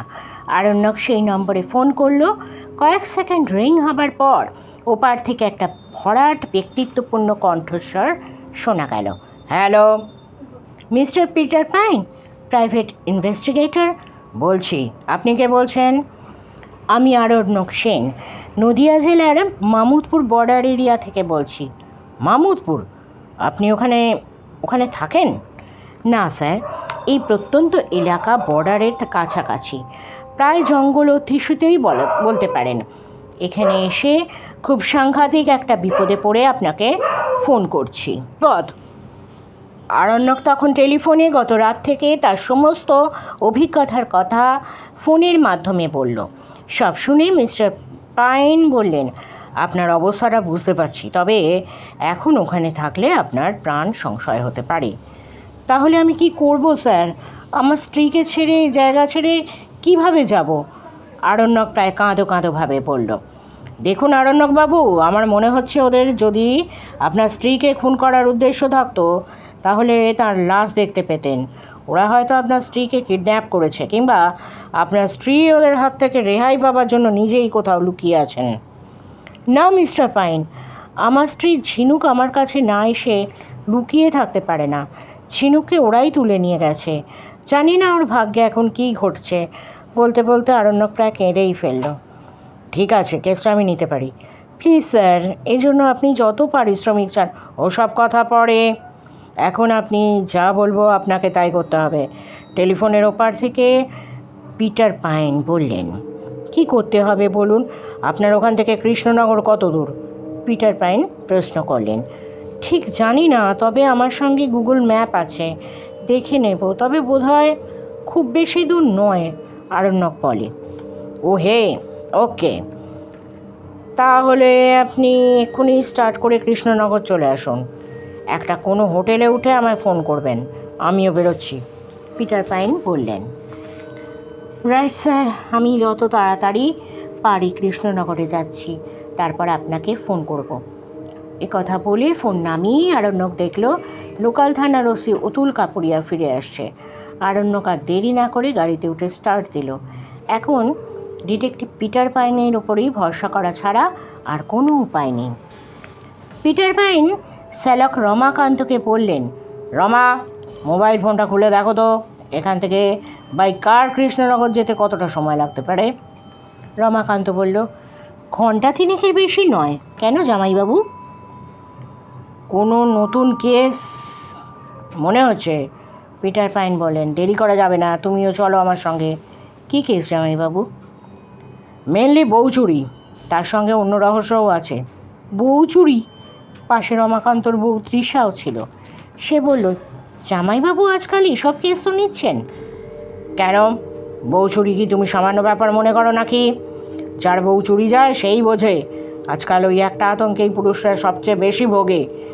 কি বলো রমা? পিটার পাইন হাসি গোপন করে গম্ভীরভাবে বললেন। রমাকান্ত থতমত খেয়ে কি বলবে ভাবে। তার আগেই তৃষা মুখ টিপে টিপে হেসে বলে, আপনিও বুঝি তাই ভোগেন? পিটার পাইন একটা কৃত্রিম দীর্ঘশ্বাস ফেলে বলেন, হ্যাঁ, সে ভাগ্য বোধহয় আমার হবে না। আমার বউকে টাচ করার সাহসও কারণ নেই। সবাই হেসে উঠল। পিটার পাইন ঘরণী পারমিতা এই সময় ঘরে ঢুকে বললেন, তোমার মুরত জানা আছে, বেরোবার আগে দয়া করে লাঞ্চটা সেরে যাও। মাত্র আধ ঘন্টার মধ্যেই পিটার পাইন লাঞ্চ সেরে শ্যালক কাম অ্যাসিস্ট্যান্ট রমাকান্তকে সঙ্গে নিয়ে বেরিয়ে পড়লেন। যাবার পথে গাড়িতেই বসেই পিটার পাইন ফোনে যোগাযোগ করলেন কৃষ্ণনগর জেলা সদরের সিআইডি ইন্সপেক্টর মানিক নিয়োগীর সঙ্গে। তিনি পিটার পাইনের পূর্ব পরিচিত। তাকে ফোন করে পিটার পাইন কৃষ্ণনগর যাবার কথা এবং উদ্দেশ্য সব কিছু খুলে বললেন। ইন্সপেক্টর নিয়োগী বললেন, মিস্টার পাইন কৃষ্ণনগরে এসে যে হোটেলে উঠবেন তিনি সেখানে গিয়ে দেখা করবেন। ইতিমধ্যে আরণ্যক কৃষ্ণনগরে পৌঁছে সেখানকার হোটেলের নাম ঠিকানা পিটার পাইনকে জানিয়েছে। সেই মতো পিটার পাইন তো ইন্সপেক্টর মানিক নিয়োগীকেও জানিয়ে দিয়েছেন। এরপর কথা মতো ডিটেকটিভ পিটার পাইন এবং সিআইডি ইন্সপেক্টর মানিক নিয়োগী কৃষ্ণনগরের নির্দিষ্ট হোটেলে পৌঁছে গেলেন। আরণ্যকে খুঁজে পার করতেও অসুবিধে হলো না। আরণ্যক হোটেলের একটি ঘর বুক করেছিল। সেখানে বসেই পিটার পাইন আর ইন্সপেক্টর নিয়োগী সবিস্তারে শুনলেন মামুদপুরের সেই ভাঙা রাজবাড়িতে গত রাত থেকে আরণ্যকের অভিজ্ঞতার বিবরণ। সব শুনে ইন্সপেক্টর নিয়োগী প্রথম মুখ খুললেন। তিনি বললেন, জায়গাটা বর্ডার এরিয়া, এখনও কাঁটাতারের বেড়া পড়েনি। ইদানিং ওখান থেকে অনুপ্রবেশ থেকে শুরু করে নানা জঙ্গি কাজকর্মের অভিযোগ মাঝে মধ্যেই পাওয়া যাচ্ছে। সরকার এসব নিয়ে ব্যাপারে ভীষণ চিন্তিত। আরণ্যক বলল, কিন্তু স্যার, আমার অভিজ্ঞতার সঙ্গে এসব কাণ্ডের কী সম্পর্ক? পিটার পাইন এবার শ্যালকের দিকে তাকিয়ে বললেন, রমা, এ সম্পর্কে তোমার কী অভিমত? রমাকান্ত বলল, জামাইবাবু, আমার তো ব্যাপারটা স্রেফ ভৌতিক বলেই মনে হচ্ছে। ওই ভাঙা রাজবাড়িতে যে অভিশাপের কথা শুনলাম। পিটার পাইন বললেন, কিন্তু ভায়া, ভূত প্রেত গলা টিপে নাকি মারে, এসব গল্প শুনেছি, কিন্তু ভূত পিশাচ কি কাউকে পেছন থেকে ডান্ডাও মারে? তাছাড়া জ্যান্ত বউ চুরি করেই বা পিশাচের কী লাভ? ইন্সপেক্টর নিয়োগী বললেন, কারেক্ট মিস্টার পাইন। তাছাড়া সেই পুরো কেয়ারটেকার, তাকেই বা আর পরে দেখতে পাওয়া গেল না কেন? ঠিক, এইসব প্রশ্নগুলোর উত্তরই তো আগে খুঁজে বার করতে হবে। অনুসন্ধানটার কথা কোথা থেকে শুরু করতে চান মিস্টার পাইন? ইন্সপেক্টর নিয়োগী জিজ্ঞেস করলেন। প্রথমে আমরা যাব মামুদপুর লোকাল থানায়। সেখানকার অফিসার ইনচার্জের সঙ্গে আগে কথা বলা দরকার। ঠিক বলেছেন, বললেন ইন্সপেক্টর নিয়োগী। আমার কিন্তু স্যার মনে হয় সেখানে গিয়ে কোনো লাভ হবে না। আরণ্যক বলল, কেন বলুন তো? একথা আপনার মনে হচ্ছে কেন? পিটার পাইন জিজ্ঞেস করলেন। আপনাদের তো বলেছি স্যার, আরণ্যক বলল। মামুদপুর ভাঙা রাজবাড়ির সামনে আজ সকালেই লোকাল থানার ওসি অতুল কাপুরিয়ার সঙ্গে আমার দেখা হয়েছিল। তিনি তো আমার কোনো কমপ্লেনই শুনতে চাইলেন না, বরং আমাকেই অনুপ্রবেশকারী বলে অভিযুক্ত করতে চাইলেন এবং তক্ষুনি জায়গাটা ছেড়ে চলে না গেলে আমায় অ্যারেস্ট করে হাজতে ভরার হুমকিও দিলেন। ভেরি স্ট্রেঞ্জ, ইন্সপেক্টর নিয়োগী বললেন। এমন তো হওয়ার কথা নয়। পিটার পাইন কি যেন ভাবছিলেন, বললেন, ওকে, একবার থানায় তো যাওয়া যাক। ওসির সঙ্গে কথা বললে বোঝা যাবে। শেষ পর্যন্ত সেটাই ঠিক হলো। কিন্তু মামুদপুর থানায় গিয়ে যা অভিজ্ঞতা হলো তা আশ্চর্য বললেও কম বলা হয়। এবার সে প্রসঙ্গে, মামুদপুর গ্রামটা সত্যিই একেবারে প্রত্যন্ত বর্ডার এলাকায়। লোকজনের পাশ খুবই কম। থানা একটা আছে, কিন্তু বাইরে থেকে মনে হলো শুনশান। থানায় ঢুকে দেখা গেল টাকমাথা রোগা চেহারার একজন পুলিশ অফিসারের সামনের টেবিলে দুপা তুলে চোখ বুজে আরাম করে কানে পালকের সুড়সুড়ি দিচ্ছে। চার আগন্তুকের পায়ের আওয়াজ শুনে চট করে পা দুটো টেবিলের তলায় চালান করে দিয়ে মুখের সামনের একটা ফাইল টেনে নিয়ে গম্ভীর গলায় বলল, আপনারা কি চাই? ইন্সপেক্টর মানিক নিয়োগী আত্মপরিচয় দিয়ে বললেন, আমার সঙ্গীরা থানায় একটা কমপ্লেন নিয়ে এসেছেন। আমি থানার অফিসার ইনচার্জের সঙ্গে কথা বলতে চাই। আমি এই থানার অফিসার ইনচার্জ, হারাধন জানা। কি কমপ্লেন বলুন? আরণ্যক অবাক হয়ে বলল, আপনি এই থানার অফিসার ইনচার্জ? তাহলে ইন্সপেক্টর অতুল কাপুরিয়াকে? কী নাম বললেন? পাকুড়িয়া? না মশাই, এ থানায় কোনো কাপড় ফাপড় নেই। হারাধন জানা হেসে উঠল। কিন্তু ওই ভাঙা রাজবাড়ির সামনে দেখা হয়েছিল, পরনে পুলিশ অফিসারের ইউনিফর্ম, মোটা গোলগাল। বললেন তিনি এই লোকাল থানার অফিসার ইনচার্জ। অবাক হয়ে বলল আরণ্যক। এবার হে হে করে হেসে উঠল হারাধন জানা। বলল, তাহলে তো আমায় বলতেই হয় মশাই, এই দিন দুপুরেই কয়েক পাত্র চড়িয়ে এসেছেন। পিটার পাইন জিজ্ঞেস করলেন, তার মানে আপনি বলছেন এই থানায় ওই নামে কোনো পুলিশ অফিসার নেই? নেই, এবং কোনো দিন ছিল না স্যার। গত 10 বছর এই থানায় আমি গ্যাঁট হয়ে বসে রয়েছি। এই মনবাদারে কে আসতে চায় বলুন তো? স্ট্রেঞ্জ, বললেন ইন্সপেক্টর মানিক নিয়োগী। হারাধন জানা বলল, এবার স্যার জানতে পারি ওই ভর দুপুরে সিআইডি সাহেব এই মামুদপুর থানায় হানা দিয়েছেন কেন? ইন্সপেক্টর নিয়োগী বললেন, শুনুন, এই ভদ্রলোক মিস্টার আরণ্যক সেন, উনি কমপ্লেন করছেন গত রাতে সেই মামুদপুরের পথে চলার সময় এখানকার ভাঙা রাজবাড়ির সামনে গাড়ি খারাপ হয়ে যায় এবং ওই ভাঙা রাজবাড়িতে রাতের বেলা আশ্রয় চান। সেখানকার বুড়ো কেয়ারটেকার সনাতন দিন্দা একটি ঘরে থাকতে দেন। তারপর রাতের বেলা সেখানে কিছু অলৌকিক ঘটনা ঘটে। আরণ্যকবাবু নিজের স্ত্রীকে ঘরে রেখে সেই ব্যাপারটা দেখতে চান এবং ওকে পেছন থেকে কেউ মাথায় আঘাত করে। উনি অজ্ঞান হয়ে যান, কিন্তু পরের দিন সকালে জ্ঞান ফিরে স্ত্রীকে খুঁজে পান না। কেয়ারটেকার সনাতনেরও কোনো হদিশ মেলে না। আমি চাই ব্যাপারটা নিয়ে এখনই ইনভেস্টিগেট করুন। স্যার, আপনার কথাগুলো আমার কেমন হেয়ালি মনে হচ্ছে। এই আরণ্যকবাবুর কমপ্লেন মোটেই বিশ্বাসযোগ্য মনে হচ্ছে না। কেন? সেটা নিশ্চয়ই বলবেন, পিটার পাইন বললেন। হ্যাঁ, বলবো তো বটেই, হারাধন জানা বলে। সবচেয়ে বড় কারণ হলো ওই আদ্যিকালের ভাঙা রাজবাড়িতে কোনো মানুষজন থাকে না। কেয়ারটেকার তো দূরের কথা, আশেপাশে কোনো মানুষজনের বাস নেই। জায়গাটা একেবারেই পরিত্যক্ত বলতে পারেন। এমন জায়গায় অবশ্য ভুতুড়ে বদনাম থাকতেই পারে, কিন্তু এমন একটা ভাঙা বাড়িতে রাতের বেলা বউ নিয়ে উঠে এত সব কাণ্ড ওই ভদ্রলোক করেছেন, সেটা ওর স্রেফ একটা ইলিউশন বলতে পারেন। ইলিউশন? কি বলতে চাইছেন আপনি? আরণ্য ক্রুদ্ধ হয়ে আরও কিছু বলার আগেই হারাধন জানা চোখ নাচিয়ে বলল, পাগলামি তো আর বলিনি। আরে আরণ্যকবাবু, এই থানায় আমি 10 বছর ধরে পড়ে আছি। আসলে কি হয়েছে বলবো? বলুন তো শুনি, পিটার পাইন বললেন। আসলে হয়তো ভদ্রলোক কিছুদিন আগে যে কোনো কারণেই হোক বউ হারা হয়েছেন। তারপর থেকে শোকে ভবগুড়ের মতো ঘুরে বেড়াচ্ছেন আর প্রতিদিনই ভাবছেন বউ হারিয়েছে। তার মানে আপনি বলতে চাইছেন আদপি ওর সঙ্গে স্ত্রী ছিলেন না? ইন্সপেক্টর মানিক নিয়োগী বললেন। আপনি স্যার নিজেই বিবেচনা করে দেখুন না, এই জলা জঙ্গলে কে ওর স্ত্রীকে কিডন্যাপ করবে বলুন?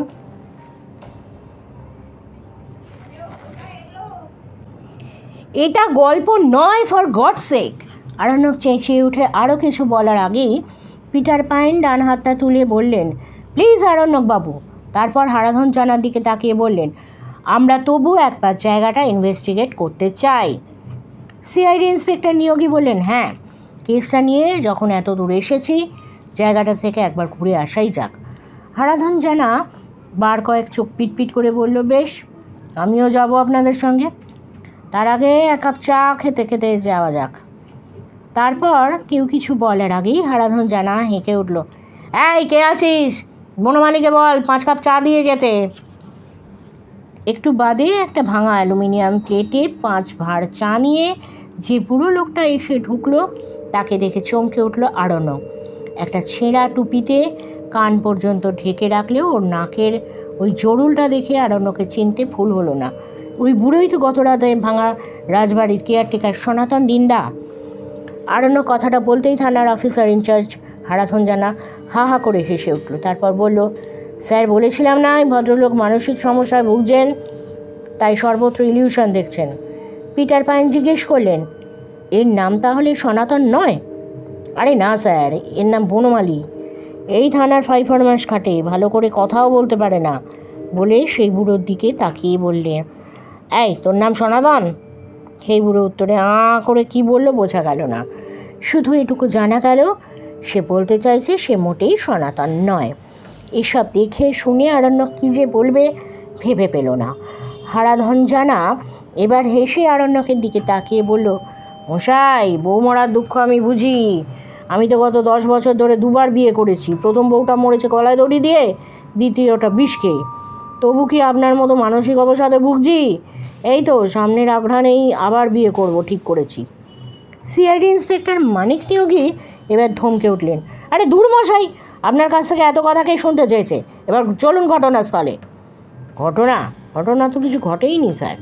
তবু আপনি বলছেন যখন থানার জিপটা বার করতে বলি, তাতে আবার পেট্রোল ভরা আছে কিনা কে জানে। জিপের প্রয়োজন নেই, পিটার পাইন বললেন। থানার সামনে আমার গাড়ি পার্কিং করা আছে, আমরা 5 জনই যেতে পারবো। তবে তো আর কথাই নেই।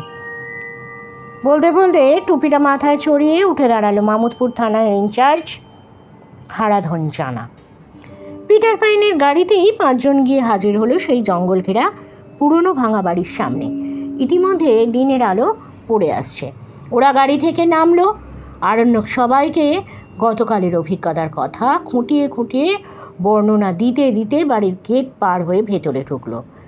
গত রাতে অতটা বোঝা না গেলেও দিনের আলোয় আরণ্যক দেখল সমস্ত জায়গাটা ধূলি ধূসরিত, মাঝে মাঝে মাকড়সার জাল। হারাধন জানা নাক ছিটকে বলল, গত 20 বছর এখানে মানুষ ঢুকেছে বলে তো মনে হয় না। পিটার পাইন সে কথায় কান না দিয়ে বললেন, গত রাতে কোন ঘরে উঠেছিলেন বলুন তো, চলুন। হ্যাঁ স্যার। আরণ্যক সবাইকে নিয়ে করিডোর ধরে এগিয়ে চলল। গত রাতের মতোই একটার পর একটা ঘর, পুরনো, তালাবন্ধ। চলতে চলতেই সেই ঘরটার সামনে এলো, যে ঘরে দরজা ভাঙা এবং দেয়ালে এই রাজবাড়ির শেষ অভিশপ্ত রাজা বাহাদুর রুদ্র সিংহের পোর্ট্রেট। ছবি সমেত পোর্ট্রেটটা একই রকম আছে এবং পুরনো পোর্ট্রেটের মতোই ছবির ওপর ধুলোর আস্তরণ।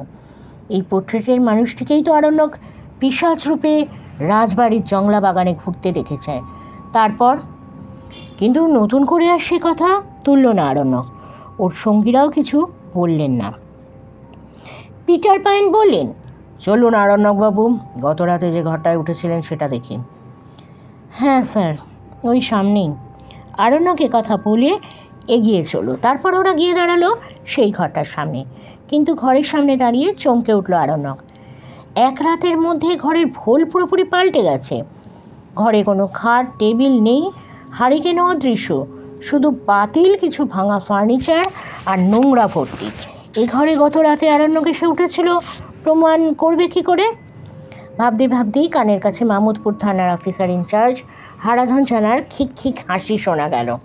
হাসতে হাসতেই বলল, স্যার, ওই ঘরে গত 20 বছরে কেন 50 বছর মানুষ ঢুকে রাত কাটিয়েছে আপনারা বিশ্বাস করেন? মাঝখান থেকে আপনাদের সময় নষ্ট করলেন, আমারও সময়টাও নষ্ট করলেন। স্যার বিশ্বাস করুন। আরণ্যক আরও কিছু বলার আগেই হারাধন জানা বললেন, মশাই, আমাদের বিশ্বাস করানোর আগে যে কোনো সাইকিয়াট্রিস্টকে গিয়ে বিশ্বাস করান যে আপনি সুস্থ মস্তিষ্কে।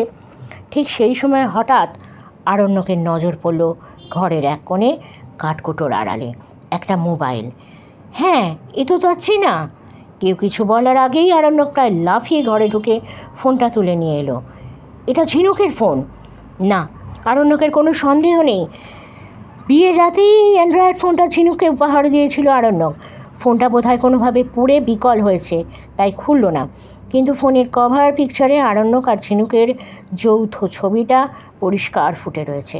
আরণ্যক সেই ফোনটা পিটার পাইনের হাতে তুলে দিয়ে বলে, দেখুন স্যার, এটা আমার স্ত্রীর ফোন। আমাদের দুজনের ছবি রয়েছে। আমরা যে গত রাতে এখানে এসে উঠেছিলাম তার প্রমাণ। হারাধন জানা মনে হলো একটু থতমত খেল। ইন্সপেক্টর মানিক নিয়োগী বললেন, আমি তো মাথামুন্ডু কিছু বুঝতে পারছি না। পিটার পাইন একটু চুপ করে থেকে বললেন, মিস্টার জানা, আপনি মনে হচ্ছে ঠিকই বলেছেন। রমাকান্ত বলল, কিন্তু জামাইবাবু, এই ভাঙা ঘরে আরণ্যক সেনের ফোন এলো কী করে? চালাকি মশাই, ঘোর চালাকি, হারাধন জানা বলল। সে যাই হোক, এই কেস নিয়ে আমাদের আর সময় নষ্ট করে লাভ নেই। মিস্টার জানা, চলুন, গাড়িতে আপনাকে আপনার থানায় পৌঁছে দিয়ে আমরা চলে যাই। হ্যাঁ হ্যাঁ স্যার, একেই বলে গরিবের কথা বাসি হলে মিষ্টি হয়। আমার স্যার 30 ইয়ার্স পুলিশ এক্সপিরিয়েন্স। ঠিক আছে, চলুন। সবাই গাড়িতে উঠুন। আরণ্যক পিটার পাইনের আচরণে অবাক হয়ে কিছু বলার উপক্রম করতেই পিটার পাইন তাকে ধমকের সুরে বললেন, চলুন, গাড়িতে উঠুন, যা বোঝার আমি বুঝে গিয়েছি। এরপর লোকাল থানা ইনচার্জ হারাধন জানাকে মামুদপুর থানায় নামিয়ে দিয়ে পিটার পাইন কিছুটা পথ পিছিয়ে গিয়ে আবার অন্য পথে ফেলে আসা দিকে ধরলেন। রমাকান্ত আরণ্যক তো পটেই, সিআইডি ইন্সপেক্টর মানিক নিয়োগীও অবাক হয়েছেন মনে হলো। তিনি জিজ্ঞেস করলেন, মিস্টার পাইন, আমরা কি আবার ভাঙা রাজবাড়ির দিকে যাচ্ছি? না, তবে আপাতত কাছাকাছি কোনো হোটেল বা ধাবায় রাতটা কাটাবো ভাবছি। সবাই বেশ অবাক হলো। ইন্সপেক্টর নিয়োগী বললেন, এখানে কোনো ভালো হোটেল নেই, তবে একটু দূরে ন্যাশনাল হাইওয়ের ধারে একটা ভালো ধাবা আছে জানি। ওকে, বর্ডার এরিয়ায় হাইওয়ের ওপর ধাবায় নিশ্চয়ই অনেক লোকজন আসে, এলাকার অনেক খবর পাওয়া যায়, তাই না ইন্সপেক্টর নিয়োগী? পিটার পাইন জিজ্ঞেস করলেন। হ্যাঁ, মানিক নিয়োগী বললেন, আপনার কথা মনে পড়ল, কিছুদিন আগে আমাদের দপ্তরে ওই ধাবা সম্পর্কে কিছু গোপন রিপোর্ট এসেছিল। কীরকম রিপোর্ট? ওখানে নাকি বর্ডার পার হয়ে আসা কিছু জঙ্গিকে জাল আধার কার্ড, প্যান কার্ড, পাসপোর্ট বানিয়ে দেবার এক চক্র আছে। তবে তদন্ত করে এ পর্যন্ত কোনো সূত্র পাওয়া যায়নি। সমস্যাটা জানেন রাজ্যের পক্ষ থেকে যাকে বলে বার্নিং হয়ে উঠছে। এই সুযোগে বরং জায়গাটা একবার ঘুরে আসা যাক। 4 পিটার পাইনের গাড়ি ছুটে চলেছে ন্যাশনাল হাইওয়ে ধরে সেই ধাবার উদ্দেশ্যে। আরণ্যক এই সময় খুব বিরক্ত এবং হতাশ, যে কারণে সে ডিটেকটিভ পিটার পাইন এবং পুলিশের শরণাপন্ন হয়েছিল তার কোনো লাভই হয়নি। তার স্ত্রীর কিডন্যাপ হবার ব্যাপারটায় মনে হচ্ছে এরা কোনো গুরুত্বই দিচ্ছে না। আর ওই মামুদপুর থানার ইনচার্জ হারাধন জানার ব্যবহারটাও কেমন যেন অদ্ভুত। সব মিলিয়ে এক আশ্চর্য ধাঁধায় জড়িয়ে পড়েছে আরণ্যক ভাবনার কোনো থই পায় না। একবার ভাবে ঝিনুককে দুষ্কৃতীরা কিডন্যাপ করলে তো আর তার কাছে মুক্তিপণ চাইছে না কেন? তার সঙ্গে পুলিশ আছে বলে কি? তাহলে তো ভাবতে হবে পিটার পাইনের শরণাপন্ন হয়ে আরণ্যক ভুলই করেছে। ওরা বিপদে পড়লে হয়তো নিজেদের হেফাজতে ঝিনুকে খুন করে ফেলতে পারে। কথাটা মনে হতেই শিউরে উঠল আরণ্যক। দেখতে দেখতে পিটার পাইনের গাড়ি গিয়ে পৌঁছলো ন্যাশনাল হাইওয়ের ধারে সেই ধাবার কাছে। ইতিমধ্যে সূর্য ডুবে গেছে, অন্ধকার নেমে আসছে, কিন্তু ধাবার জায়গাটা আলোকোজ্জ্বল, জমজমাট। রাস্তার ধারে কয়েকটা লরি, ম্যাটাডোর ছাড়াও প্রাইভেট কারও পার্কিং করা আছে। এর অর্থ এইসব গাড়ির আরোহীরা এখন ধাবাতে, রেস্টুরেন্টে খেতে ঢুকেছে। আরণ্যক, পিটার পাইন এবং সঙ্গীরাও ধাবার রেস্টুরেন্টে ঢুকে পড়ল। বিরাট হল ঘর জুড়ে খাবার জায়গা, অনেকগুলো সারি সারি টেবিল চেয়ার, প্রায় প্রতিটি টেবিল ভর্তি। ওরা খুঁজছিল কোনো ফাঁকা টেবিল পাওয়া যায় কিনা। আর ঠিক তখনই আরণ্যক বিস্মিত কণ্ঠে শোনা গেল, মিস্টার পাইন, ওই তো সেই লোকটা। কোন লোক? পিটার পাইন আরণ্যককে জিজ্ঞেস করলেন। ওই যে একেবারে শেষের সারিতে বসে খাচ্ছে। পিটার পাইন দেখলেন সেখানে বসে রীতিমতো গুগরাসে একটা মস্ত চিকেন লেগ পিস ছিঁড়ে খাচ্ছে এক ব্যক্তি, গোলগাল মেটে গরম লোকটির। আরণ্যক উত্তেজিতভাবে বলল, ওই তো, নিজের পরিচয় দিয়েছিল, মামুদপুর থানার অফিসার ইনচার্জ অতুল কাপুরিয়া। আজ খুব সকালে ভাঙা রাজবাড়ির সামনে দেখা হয়েছিল। সঙ্গে একজন কনস্টেবল নিয়ে নাকি কোনো লোকাল কেস এনকোয়ারিতে যাচ্ছিল। রমাকান্ত বলল, কিন্তু এর তো পরনে পুলিশের ইউনিফর্ম নেই। আপনি ঠিক দেখেছেন? একদম ঠিক দেখেছি, আরণ্যক বলল। ওই রকম বেঁটে মোটা পুলিশ আমি জীবনে দেখিনি, তার উপর ওই রকম ঝোলা গোঁফ। ইতিমধ্যে সিআইডি ইন্সপেক্টর মানিক নিয়োগীও ব্যাপারটা শুনে লোকটির দিকে তাকালেন। তারপর বললেন, আশ্চর্য কেন? পিটার পাইন প্রশ্ন করলেন। ওই লোকটিকে আমি চিনি, মিস্টার পাইন। চিনেন? কে লোকটা? ওর আসল পরিচয় জানেন? পিটার পাইন জিজ্ঞেস করে। লোকটার বছর কয়েক আগে পুলিশের জালে ধরা পড়েছিল। ওর নাম হোসেন আক্তার। হোসেন আক্তার? আরণ্যক অবাক হয়ে বলল, অতুল কাপুরিয়া নয়? না আরণ্যকবাবু, ও একজন ড্রাগ পেডলার, সেই সঙ্গে বর্ডার পার করিয়ে দেবার দালাল চক্রের এজেন্ট।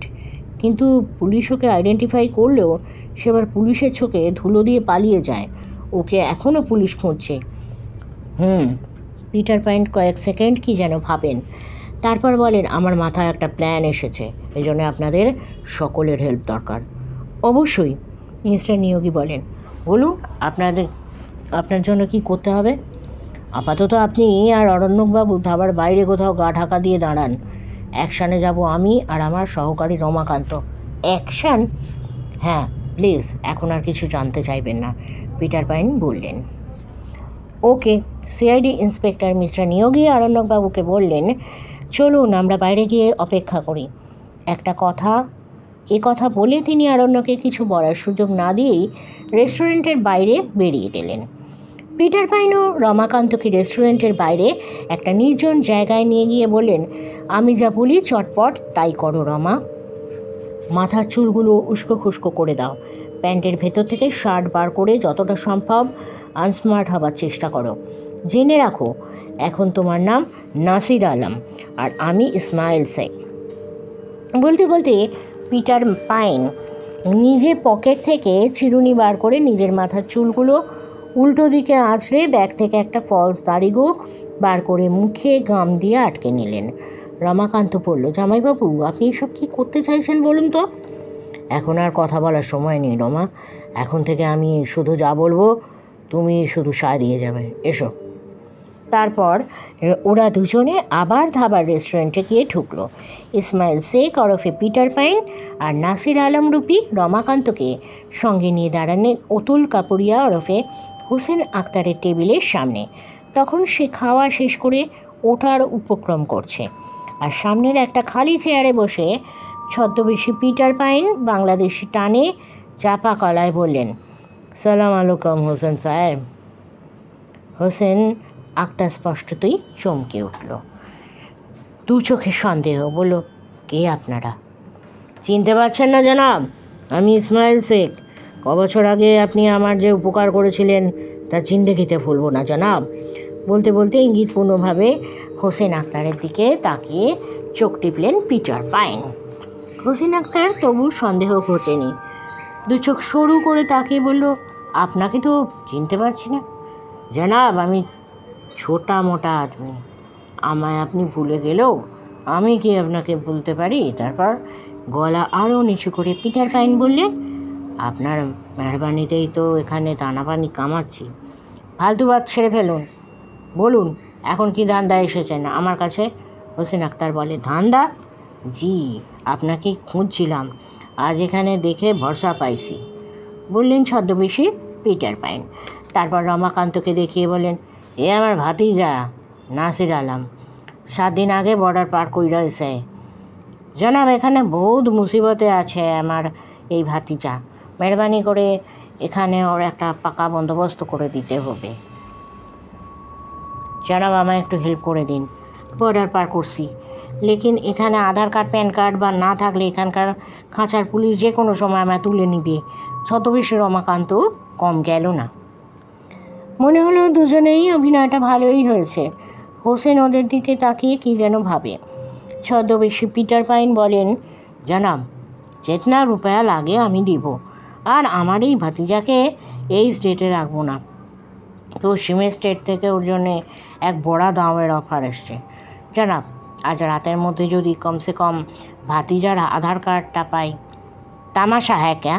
হোসেন আক্তার এবার বলে, এক রাত के अंदर आधार कार्ड? ये इमरजेंसी है जनाब, जितना रुपया আপনি চাইবেন পুরো 20,000 रुपया, आप एग्री করবেন তো পুরো কোশিশ করব। হোসেন আক্তার বলে, ডান।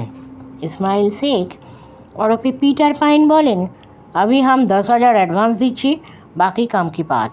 বলতে বলতে ব্যাগ থেকে পুরো 10,000 টাকার একটা বান্ডিল হোসেন আক্তারের হাতে তুলে দিলেন। টাকাটা হাতে পেয়ে হোসেন আক্তারকে বেশ খুশি মনে হলো। বলল, ঠিক হ্যাঁ, কাম হয়ে যাবে। আপ দোনো এই ধারায় রাতটা থাকুন, এই ধাবায় রাতটা থাকুন, আমি পুরো কোশিশ করব আজ রাতের মধ্যে আধার কার্ড বানিয়ে দিতে। লেকিন ভাতিজা কা এখানকার রেসিডেন্সিয়াল অ্যাড্রেস কী হবে? ওটা তো নয়া আধার কার্ড লাগবে। জি জনাব, আমার অ্যাড্রেসটাই দিবেন। কথা বলে পিটার পাইন নদিয়ার এক কল্পিত ঠিকানা হোসেন আক্তারের হাতে তুলে দিলেন। বহুত খুব, এতেই কাম হবে। আমাদের সাইদ মাস্টার এক রাতেই বানিয়ে দেবে আপনার আধার কার্ড, সোচিয়ে বাত, বলল হোসেন আক্তার। যার নামে একটা পাসপোর্ট ভি আমার জরুরত আছে, পিটার পাইন নিরীহ কণ্ঠে বললেন। শাহিন মাস্টার জি কি? हाँ हाँ, रुपया मिलने साइन मास्टर सब বানিয়ে দিবেন, पहले आधार कार्ड तो বানান। জি, তবে बात ওই রইল। হোসেন আক্তার বলল, आप दोनों আজ রাতে বহুত হুঁশিয়ার সে এই ধাবায় থাকুন, মাল রেডি হলেই মিলে যাবে, তখন বাকি রুপিয়া দিয়ে মাল নেবেন। জি। হোসেন আক্তার এবার যে সেই 10,000 টাকার বান্ডিলটা একেবারে বার করে তাতে একটা চুমু খেয়ে টাকা আবার তার ব্যাগে ভরে রেস্টুরেন্ট থেকে বেরিয়ে গেল। ও বেরিয়ে যেতেই রমাকান্ত বলল, জামাইবাবু কি সাংঘাতিক, আপনি কি একেবারে ঠিক জায়গায় পৌঁছেছেন? একটা দেশবিরোধী বিরাট র্যাকেট এখানে কাজ করছে। হ্যাঁ, আমার অন্যান্য ইনভেস্টিগেশনের সঙ্গে এই কেসটার অনেক তফাৎ, লাইফ রিস্কও অনেক বেশি, তবু দেশের নিরাপত্তার স্বার্থে কোনো আপোষ করা যায় না। ঠিক বলেছেন জামাইবাবু, আর সে কারণেই তো ওই 10,000 টাকার টোপটা পকেট থেকে দিতে হলো। এবার কি করবেন? রমাকান্ত জিজ্ঞেস করলো। এরপরেই তো আসল খেলা শুরু। বলতে বলতে পিটার পাইন মোবাইল ফোন খুলে সিআইডি ইন্সপেক্টর মানিক নিয়োগীর সঙ্গে কিছুটা সময় চাপা গলায় কথা বললেন। তারপর ফোন রেখে বলেন, চলো রমা, এবার আমাদের যেতে হবে। কোথায় যাবেন জামাইবাবু? রমাকান্ত জিজ্ঞেস করলো। সেটা আমিও জানি না, এটুকু জানি যেতে হবে। পিটার পাইনের কথাগুলো রমাকান্তর কাছে হেয়ালের মতো মনে হলো, কিন্তু ডিটেকটিভ জামাইবাবুকে অনুসরণ করা ছাড়া তার আর কোনো উপায় রইল না। 5 আলোকোজ্জ্বল ধাবার একটু দূরে অন্ধকার। একটা মোটা কাণ্ডওয়ালা গাছের আড়ালে দাঁড়িয়ে পিটার পাইন আবার ফোন করলেন মানিক নিয়োগীকে। মিস্টার নিয়োগী, এখনই আপনি কোথায়? ওপাশ থেকে মানিক নিয়োগীর চাপা কণ্ঠস্বর শোনা গেল। আমি আর আরণ্যকবাবু হোসেন আক্তারকে ফলো করে হাঁটছি। কোন দিকে চলেছেন? আমরা যে জায়গাটা থেকে ফিরেছি লোকটা মনে হচ্ছে সেদিকেই হাঁটছে। মাঝে মাঝে এদিক ওদিক তাকাচ্ছে, খুব সতর্কভাবে। ওকে ফলো করতে হচ্ছে, ইন্সপেক্টর নিয়োগী বললেন। পিটার পাইন বললেন, ওকে, আমি আপনাকে ফলো করছি, মাঝে মাঝে পথের ডিরেকশন দিন। ওকে। এর একটু পরে মিস্টার নিয়োগী কিছুটা চাপা উত্তেজিত গলার স্বরে ফোন বললেন, হোসেন আক্তার মনে হচ্ছে মামুদপুর ভাঙাবাড়ির রাজবাড়ির দিকেই যাচ্ছে। আমিও সেটাই ভেবেছিলাম, পিটার পাইন বললেন। আর একটু সময় বাদে মিস্টার মানিক নিয়োগীর উত্তেজিত চাপা কণ্ঠ শোনা গেল, ও রাজবাড়ির জংলা বাগানে গিয়ে ঢুকলো।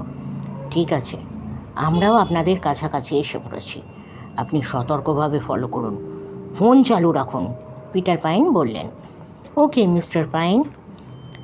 পিটার পাইন রমাকান্ত বাবুকে বললেন, রমা, মনে হচ্ছে এবার আমার ফাইনাল অপারেশনের মুখোমুখি পৌঁছে গেছি, চলো এখন আমাদের আরও সতর্কভাবে এগোতে হবে। পিটার পাইন রমাকান্তকে নিয়ে এগিয়ে চললেন। মাঝে মাঝে ইন্সপেক্টর নিয়োগীর সঙ্গে ফোনে কথা বলতে লাগলেন।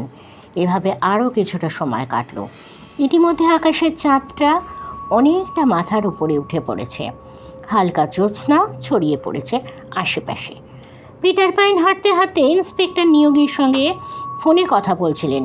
হঠাৎ মিস্টার নিয়োগীর একটা বিস্মিত কণ্ঠস্বর কানে এলো। ওটা কি? আরণ্যকবাবু। এই সঙ্গে গোটা কয়েক গুলির শব্দ, আর তারপরেই ফোনের লাইনটা কেটে গেল। পিটার পাইন উদ্বিগ্নভাবে বারবার মোবাইল ফোন ইন্সপেক্টর নিয়োগীর সঙ্গে যোগাযোগ করার চেষ্টা করতে লাগলেন, কিন্তু ও তরফে ফোন ডেড।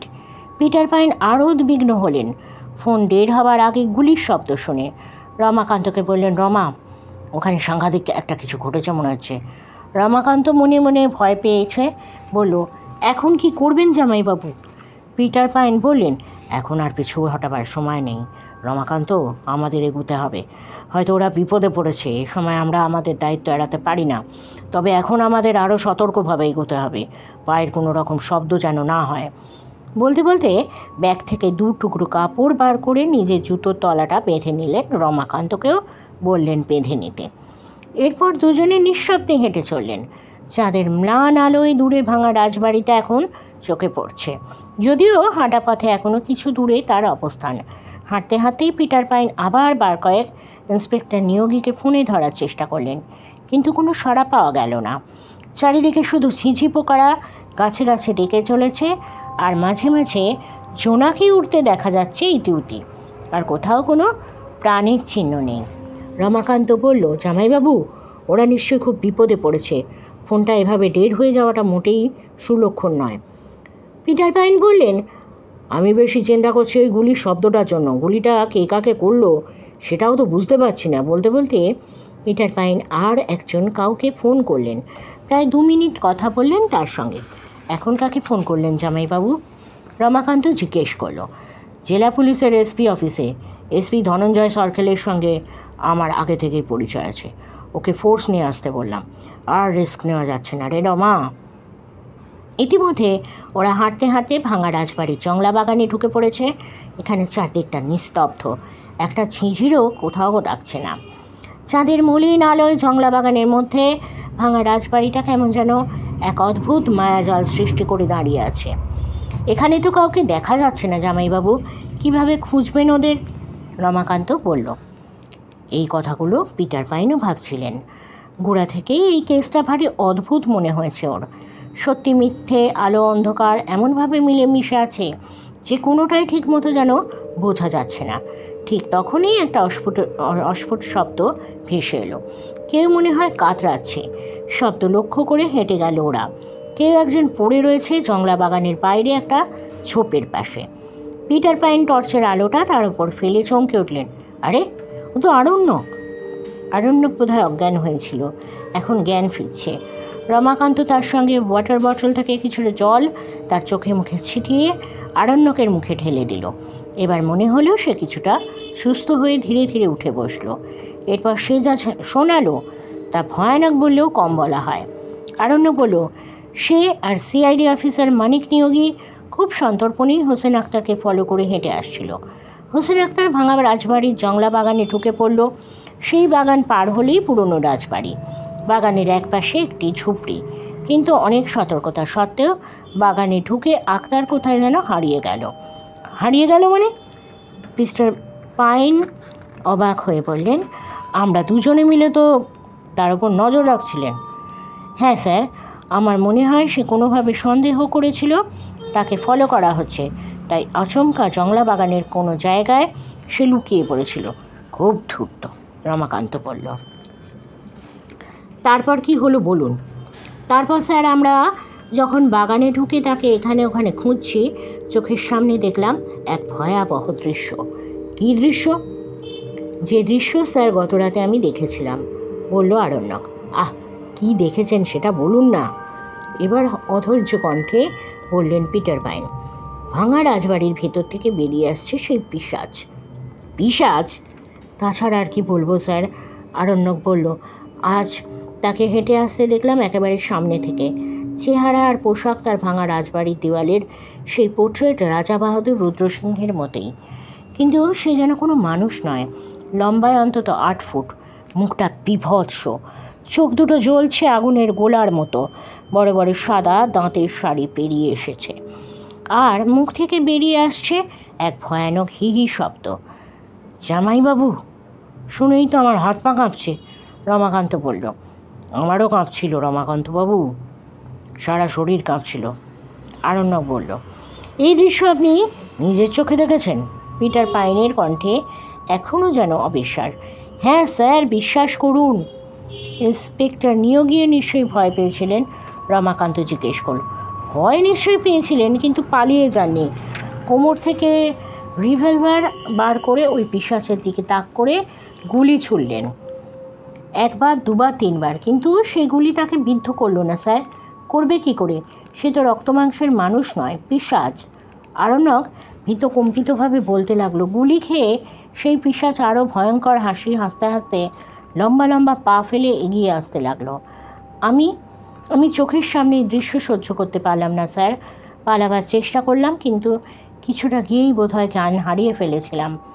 তারপর এখন আপনারা আমার জ্ঞান ফেরালেন।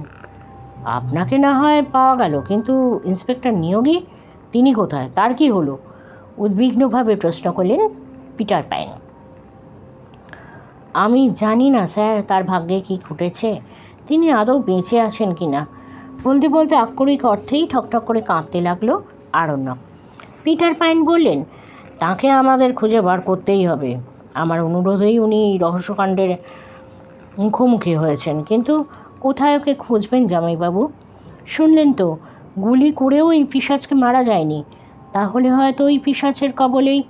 না রমা, পিশাচের হাতে ইন্সপেক্টর নিয়োগের মৃত্যু হলে ওর বডি এখানেই পড়ে থাকতো। বলতে বলতে হাতের টর্চটা জ্বেলে জংলা বাগানের এদিক ওদিক খুঁজতে লাগলেন পিটার পাইন। খুঁজতে খুঁজতে হঠাৎ এক জায়গায় ওর হাতের টর্চের আলোটা স্থির হয়ে গেল। মাটির ওপরে কি একটা পড়ে রয়েছে না?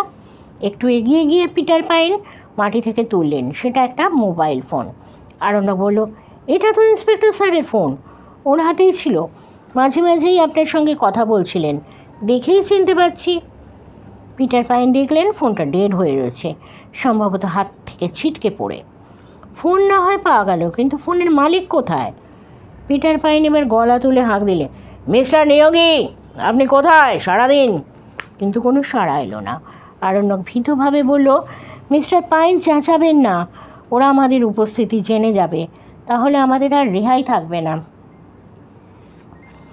আপনি কি ভেবেছেন ওই পিশাচ আর তার দলবল ইতিমধ্যেই আমাদের উপস্থিতি টের পায়নি?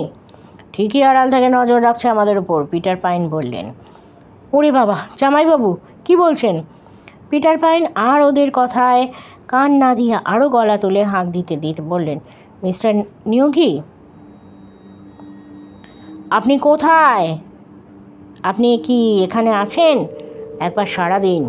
কোনো ভয় নেই, আমরা এসে পড়েছি।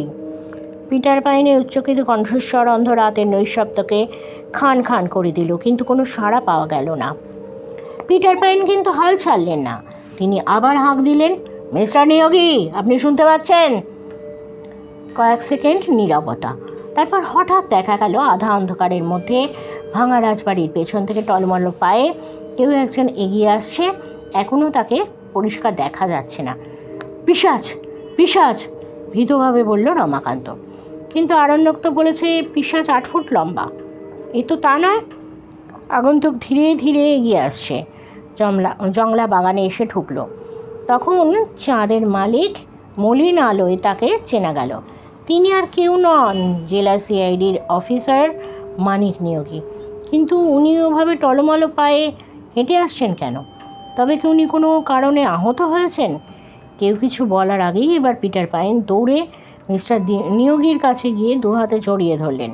আর তখনই মানিক নিয়োগীর মাথাটা অবসন্নভাবে পিটার পাইনের কাঁধের ওপরে হেলে পড়ল।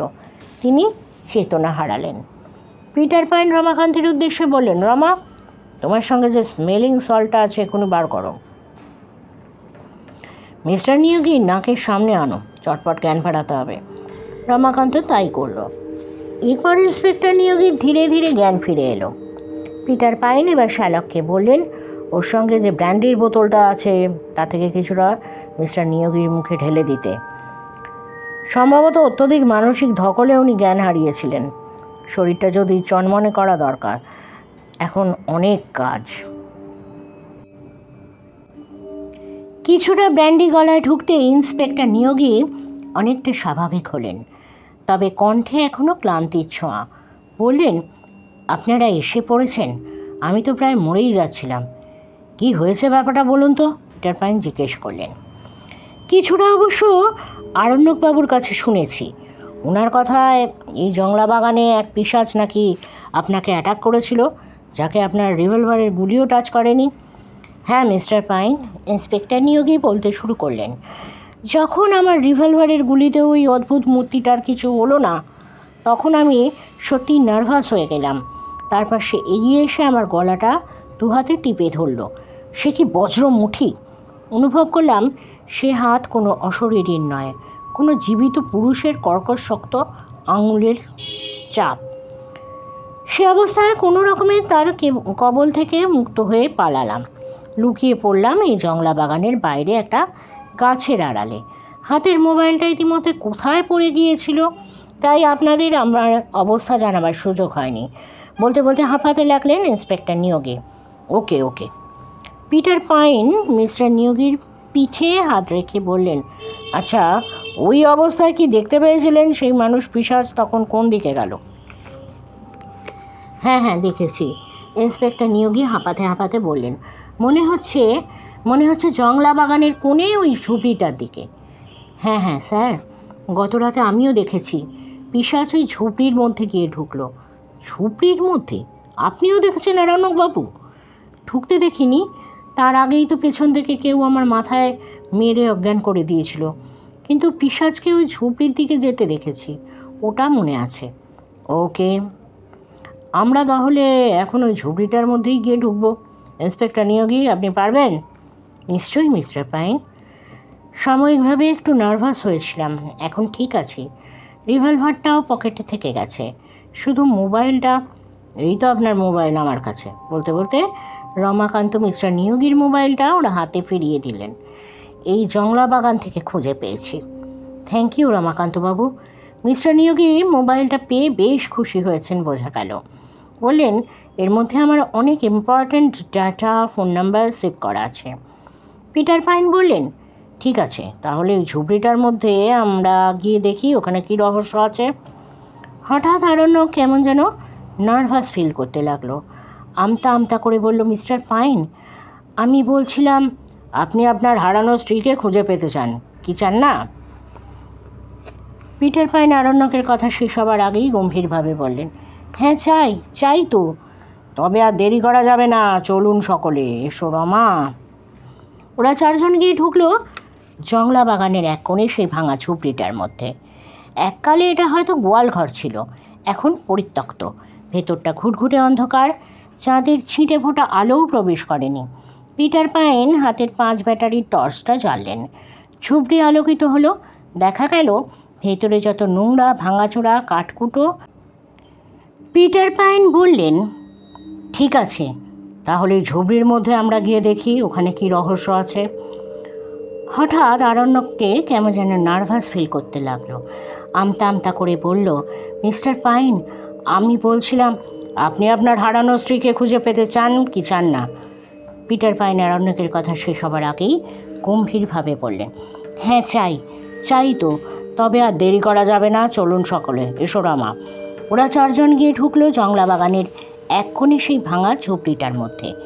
এককালে এটা হয়তো গোয়ালঘর ছিল, এখন পরিত্যক্ত।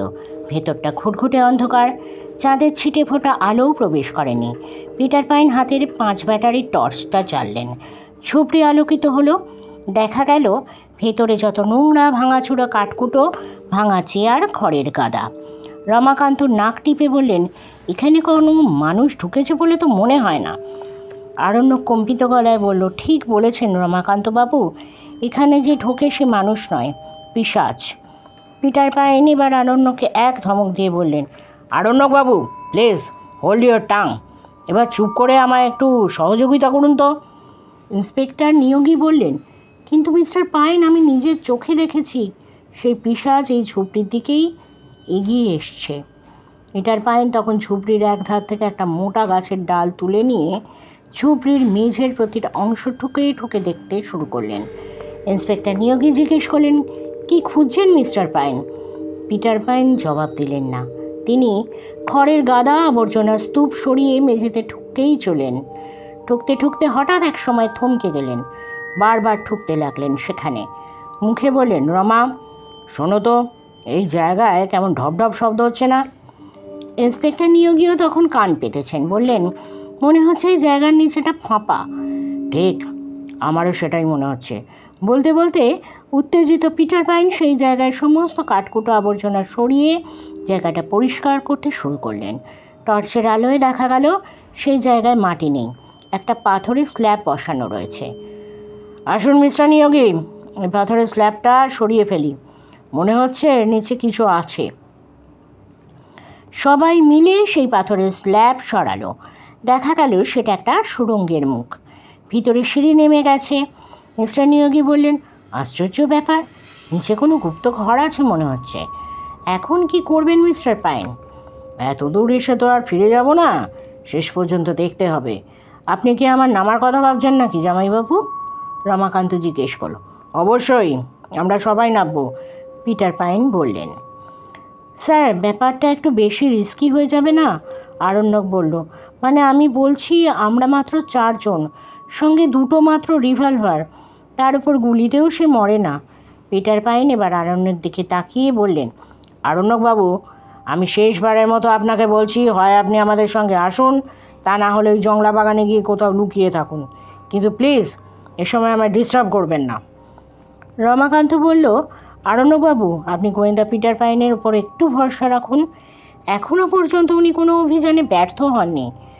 ইন্সপেক্টর নিয়োগী বললেন, আমার ভরসা আছে মিস্টার পাইনের ওপর, তাছাড়া আমাদের অ্যাটাক করার ইচ্ছে থাকলে ওরা এর মধ্যেই করত। পিটার পাইন বললেন, আমাদের দেরি হয়ে যাচ্ছে, আমি সুড়ঙ্গের সিঁড়িতে পা দিচ্ছি, যারা আসতে চান আমার পেছনে আসুন। বলতে বলতে পিটার পাইন সুড়ঙ্গের মধ্যে ঢুকতে শুরু করলেন। আর কেউ কোনো কথা বলল না।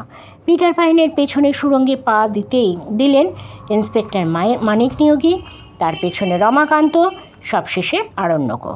তার আর কোনো উপায় ছিল না। নিচের নিঃশব্দ গাঢ় অন্ধকার, তীব্র টর্চের আলোয় সে অন্ধকার দূরীভূত। ওরা ভূগর্ভস্থ মেঝেতে পা দিল। সামনের করিডোরের মতো একটা গলিপথ, এবড়ো খেবড়ো পথে ওরা সন্তর্পণে এগিয়ে চলল। প্রথম দুজনের হাত উদ্যত রিভলভার। রমাকান্ত তার ধারালো কুকরিটা ব্যাগ থেকে বার করে হাতে নিয়েছে। এখন ভয় পাওয়ারও উপায় নেই। আক্রান্ত হলে এসপার করতেই হবে। আর পিটার পাইনের মতো দুঃসাহসী মানুষ ছাড়া এভাবে প্রাণ বাজি রেখে শত্রুর গুহায় প্রবেশ করার কথা বোধ করে অন্য কেউ ভাবতে পারে না। মনে মনে চিন্তা করে রমাকান্ত। বাবা গো বলে হঠাৎ পেছন থেকে আর্তনাদ করে উঠল আরণ্যক। সবাই থমকে দাঁড়ালো। পিটার পাইন টর্চের ফোকাস পেছনে ফেললেন। দেখা গেল একটা ধেড়ে ইঁদুর ছুটে পালাচ্ছে। ওই ইঁদুরটাই বোধ করে আরণ্যকের পায়ের ওপর দিয়ে গেছে। তাতেই ভয় পেয়েছে আরণ্যক। ভয় পাবেন না, মনে হিম্মত রাখুন আরণ্যকবাবু, পিটার পাইন দৃঢ় কণ্ঠে বললেন। এখন আমাদের সবচেয়ে বড় শত্রু ভয়। পরিণাম যাই হোক, আমাদের এখন এগিয়ে চলা ছাড়া উপায় নেই। আরও কিছুটা সুড়ঙ্গ গলিপথ ধরে এগিয়ে চলল ওরা। তারপর আলো দেখতে পেল। হ্যাঁ, মিটমিটে আলো। পিটার পাইন চাপা গলায় বললেন, সবাই সাবধান, এখন আমাদের আরও সতর্ক হয়ে চলতে হবে। সে একদম বন্ধকর পরিস্থিতি। মনে হলো সামনে একটা ঘর, সেখানে জ্বলছে একটা টিমটিমে হ্যারিকেন। ঘরে কেউ আছে কি না বাইরে থেকে বোঝা যাচ্ছে না। প্রথমে পিটার পাইন রিভলভারটা বাগিয়ে পা টিপে টিপে সেই ঘরে ঢুকলেন। তার পেছনে অন্যরা। অন্তত 15x15 ফুটের একটা বড় ঘর। ঘরের মধ্যে ঠিক কী আছে ভালোভাবে বোঝা না গেলেও কিছু কাগজপত্র, প্যাকেট, অ্যালবাম ছড়িয়ে রয়েছে। একটা চেয়ার টেবিলও রয়েছে, কিন্তু টেবিল ফাঁকা। হঠাৎ একটা গুঙানির শব্দ কানে এলো। শব্দ লক্ষ্য করে পিটার পাইন তার টর্চের আলোয় ফোকাস সেদিকে ফেললেন। আর তখনই চোখে পড়ল ঘরের এক কোণে মেঝেতে কেউ একজন উপুর হয়ে পড়ে রয়েছে। সম্ভবত তার হাত পা মুখ বাঁধা। পরনের পোশাক দেখে তাকে নারী বলেই মনে হলো। হঠাৎ সেদিকে ছুটে গেল আরণ্যক। সেই নারীকে উল্টে সোজা করেই চেঁচিয়ে উঠল, ঝিনুক, ঝিনুক। তারপরে দ্রুত সেই তরুণীর হাত পা বাঁধনের মুখ খুলতে শুরু করলো। সেই সঙ্গে কাঁদতে কাঁদতে বলতে লাগলো, ঝিনুক, তুমি বেঁচে আছো, তুমি বেঁচে আছো ঝিনুক। সেই তরুণীকে পাঠক আমরা কাহিনীর শুরুতে দেখেছি। সে আরণ্যকের সুন্দরী তরুণী স্ত্রী ঝিনুক। ঝিনুক ধীরে ধীরে চোখ খুলল। অত্যন্ত অবসন্ন কণ্ঠে বলল, শুধু তোমার জন্য এখনও বেঁচে আছি আরণ্যক।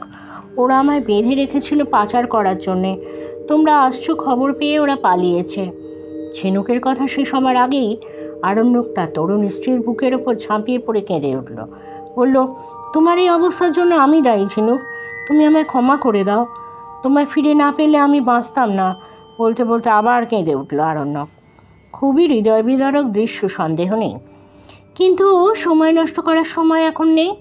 রমাকান্ত তার সঙ্গে ব্র্যান্ডির বোতলটা আরণ্যকের হাতে দিয়ে বলল, এর কিছুটার মুখে ঢেলে দিন, সুস্থ হয়ে উঠবেন। কী ওটা? জিজ্ঞেস করল ঝিনুক। ব্র্যান্ডি ম্যাডাম, এই অবস্থায়। কিন্তু রমাকান্তর কথা শেষ হবার আগেই ঝিনুক বলল, না না, আমি খাবো না। এবার আরণ্যক বলল, তুমি আপত্তি করো না ঝিনুক, আমি বলছি তোমার তাড়াতাড়ি সুস্থ হয়ে উঠতে হবে। তুমি বলছো? আচ্ছা। আরণ্যক ব্র্যান্ডির বোতল থেকে কিছুটা ঝিনুকের গলায় ঢেলে দিল। ওদিকে পিটার পাইন তখন হাতের টর্চ জ্বেলে সারা ঘর দেখতে শুরু করলো। একধারে একটা হ্যান্ড মেশিন, কিছু কাগজপত্র, ফাইল পাওয়া গেল। ফাইলের মধ্যে কিছু আধার কার্ড, পাসপোর্ট, কোনোটা অসম্পূর্ণ। বোঝাই যাচ্ছে এখানে ওই সব জিনিস জাল করা হতো। কিন্তু আর কিছু তো দেখা যাচ্ছে না। ঝিনুক ইতিমধ্যে কিছুটা সুস্থ হয়ে উঠেছে। বলল, আপনারা আসছেন জানতে পেরে ওরা তাড়াহুড়ো করে হাতের কাছে যা কিছু পেয়েছে নিয়ে পালিয়েছে। হ্যাঁ, তবে সব কিছু নিয়ে যেতে পারেনি। রমাকান্ত বলল, জামাইবাবু, ওরা যে এখানে কি করতো তার প্রমাণ এখনও এখানে ছড়ানো রয়েছে। এখানে জাল আধার কার্ড, পাসপোর্ট বানানো হতো। পিটার পাইন বললেন, এদের দালাল হোসেন আক্তারকে তো সেই টোপ দিয়েই ওকে ফলো করে এখানে আসতে পেরেছি। ইন্সপেক্টর নিয়োগী বললেন, মিস্টার পাইন, আপনার বুদ্ধির কাছে ওরা হেরে গেছে। রমাকান্ত হঠাৎ ঘরের আর এক কোণ থেকে এক সেট পোশাক তুলে আনলো। চুমকি খচিত উষ্ণিস, বেনিয়ান আর 3 ফুট দৈর্ঘ্যের দুটি রনপা। আরণ্যক দেখে বলল, এ তো পিশাচরূপী রাজা সাহেব রুদ্রসিংহের পোশাক। ছবিতে যেমন দেখেছি। ইন্সপেক্টর নিয়োগী, আপনার রিভলভারের গুলিও যাকে ছুঁতে পারেনি। ইন্সপেক্টর মানিক নিয়োগী তখন পোশাকটা হাতে নিয়ে উল্টে পাল্টে দেখতে শুরু করেছেন। আরণ্যকের কথা শেষ হবার আগেই বললেন, আমার রিভলভারের গুলি সেই মানুষ পিশাচকে বিদ্ধ করবে কি করে আরণ্যকবাবু? পোশাকের নিচে যদি বুলেট প্রুফ জ্যাকেট থাকে। Bullet proof jacket? হ্যাঁ আরণ্যকবাবু, এই দেখুন। বলতে বলতে পোশাকের ভেতর থেকে সেটা বার করে দেখালেন মিস্টার নিয়োগী। পিটার পাইন বললেন, এই পর্যন্ত এখানে যা জানার তা তো জানা হয়ে গেছে, এবার লোকগুলোকে তো ধরতে হবে। তারা পালালো কোন পথে? ইন্সপেক্টর নিয়োগী বললেন, এই ঘর থেকে বেরোবার দ্বিতীয় কোনো পথ আছে কি না দেখছি না। আমরা আসার পথে দেখলাম না। ঝিনুক ম্যাডাম, আপনি বলতে পারেন? ঝিনুক বলল, এখানে দুজন লোক কাজ করতো, জাল আধার কার্ড, পাসপোর্ট এসব বানাতো। তাদের মধ্যে একজন রাতের বেলা পিশাচ সেজে বেরোতো, আর বিশেষত যদি কোনো লোক এ বাড়ির আশেপাশে আসতো। পিটার পাইন অধৈর্যভাবে বললেন, ওসব বুঝেছি, আপনি বলুন এখান থেকে বেরোবার দ্বিতীয় পথ কোথায় আছে, জানতে পেরেছেন কি না? হ্যাঁ স্যার, জেনেছি। ওই গলির মধ্যে আর একটা পথ ঘুরে গেছে ভাঙা বাড়ি রাজবাড়ির ভিতরে। আপনি দেখিয়ে দিতে পারেন? রমাকান্ত বলল, আমার হাত পা তো ওরা বেঁধে রেখেছিল, কিন্তু আমি ওই অবস্থার মধ্যেও উঁকি মেরে দেখেছিলাম। ঝিনুক বলল, কী দেখেছিলেন? পিটার পাইন জিজ্ঞেস করলেন। ওরা গলিপথ ধরে কয়েক পা হেঁটেই ডান দিকে কোথাও অদৃশ্য হয়ে গেল। ওকে, বুঝেছি। এবার আমাদের সেই পথটাই খুঁজে বার করতে হবে। এবার পিটার পাইনের নেতৃত্বে ওরা সবাই সুড়ঙ্গ পথ ধরল। পিটার পাইন ঝিনুকের কথা মতো সুড়ঙ্গ পথের ডান দিকের দেওয়ালে 5 ব্যাটারি টর্চের তীব্র আলো ফেলে খুঁজতে লাগলেন কোনো গোপন পথের নিশানা পাওয়া যায় কি না। হদিশ পেতে দেরি হলো না। একটু হেঁটে যেতেই ডান দিকের দেওয়ালে লোহার কড়ার মতো একটা কিছু ঝুলছে। পিটার পাইন সেই কড়া ধরে টানতেই সেটা হুড়হুড় করে একদিকে সরে গেল। তার ভিতরে আর একটা গোপন সুড়ঙ্গ পথ। সেই পথ ধরে কয়েক পা এগোলেই দেখা গেল সিঁড়িপথ উপরের দিকে উঠে গেছে। এই ভাঙা পুরনো রাজবাড়ির ভূগর্ভে এমন গুপ্তঘর আর গোলকধাঁধা পথ আছে কি কেউ ভাবতে পেরেছিল? সিঁড়ির ওপরের ধাপে উঠে দেখা গেল পথ বন্ধ হয়ে রয়েছে। পিটার পাইন টর্চের আলো ফেলে কয়েক সেকেন্ড দেখে বললেন, না, এটা কোনো দেয়াল নয়। বলেই একটা জোরে ধাক্কা দিলেন। সঙ্গে সঙ্গে একটা অংশ কবজার মতো ঘুরে গেল। আসলে সেটা একটা প্রমাণ সাইজের ফটো ফ্রেম। আর সেটা ঘুরে আসতেই ঝিনুক ভয়ে চিৎকার করে উঠল। সেই ফটো ফ্রেমের উল্টো দিকের ছবিটা গত রাতে দেখা রাজবাড়ির শেষ রাজা বাহাদুর রুদ্রসিংহের ছবি, যাকে অভিশপ্ত পিশাচ রূপে আরণ্যক আর ঝিনুক জংলা বাগানে ঘুরতে দেখেছে। আরণ্যক কিন্তু ইতিমধ্যেই অনেকটা ধাতস্থ হয়েছে। সে ঝিনুককে 2 হাতে ধরে বলল, ঝিনুক, এবার তো বুঝতে পেরেছ, এই সবই চাতুরি। এটাও রাজবাড়ির একটা গুপ্ত পথ। আর এই পোর্ট্রেটটা উল্টো দিকে ঘুরিয়ে দেওয়ার ফলে খালি ফ্রেম থেকে দেখে আমরা মনে করেছিলাম রাজা বাহাদুর ওই ফটো ফ্রেম থেকে বেরিয়ে এসেছেন। ইন্সপেক্টর নিয়োগী বললেন, কি চতুর পরিকল্পনা! পুরনো ভাঙা রাজবাড়িটাকে একদল জঙ্গি কি অদ্ভুতভাবে কাজে লাগিয়ে ঘাঁটি বানিয়ে ফেলেছিল। পিটার পাইন বললেন, কিন্তু এখন এসব নিয়ে মাথা ঘামাবার সময় নেই, ওদের অ্যারেস্ট করতে হবে। কিন্তু মিস্টার পাইন, আপনি কি জানেন ওরা কোথায় গেছে? বললেন ইন্সপেক্টর নিয়োগী। অনুমান করতে পারি। বলতে বলতে মোবাইল ফোন অন করে কানে দিলেন মিস্টার সরকেল। মিস্টার সরকেল, হ্যাঁ, যেমন কথা হয়েছে আপনার সঙ্গে, আপনি পৌঁছে গেছেন? গুড। আপনার ফোর্স নিয়ে ঘিরে ফেলুন, কেউ যেন বেরোতে না পারে। হ্যাঁ, আমরা যত তাড়াতাড়ি বাড়ি পৌঁছচ্ছি।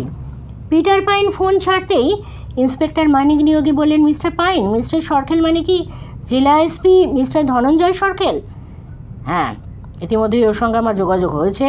উনি ফোর্স নিয়ে এসেও পৌঁছেছেন। পিটার পাইন বললেন, আর দেরি নয়, এবার ফাইনাল গেম, চলুন বেরিয়ে পড়ি। ওরা পুরনো রাজবাড়ি ছেড়ে জংলা বাগান পেরিয়ে হাঁটতে লাগলো।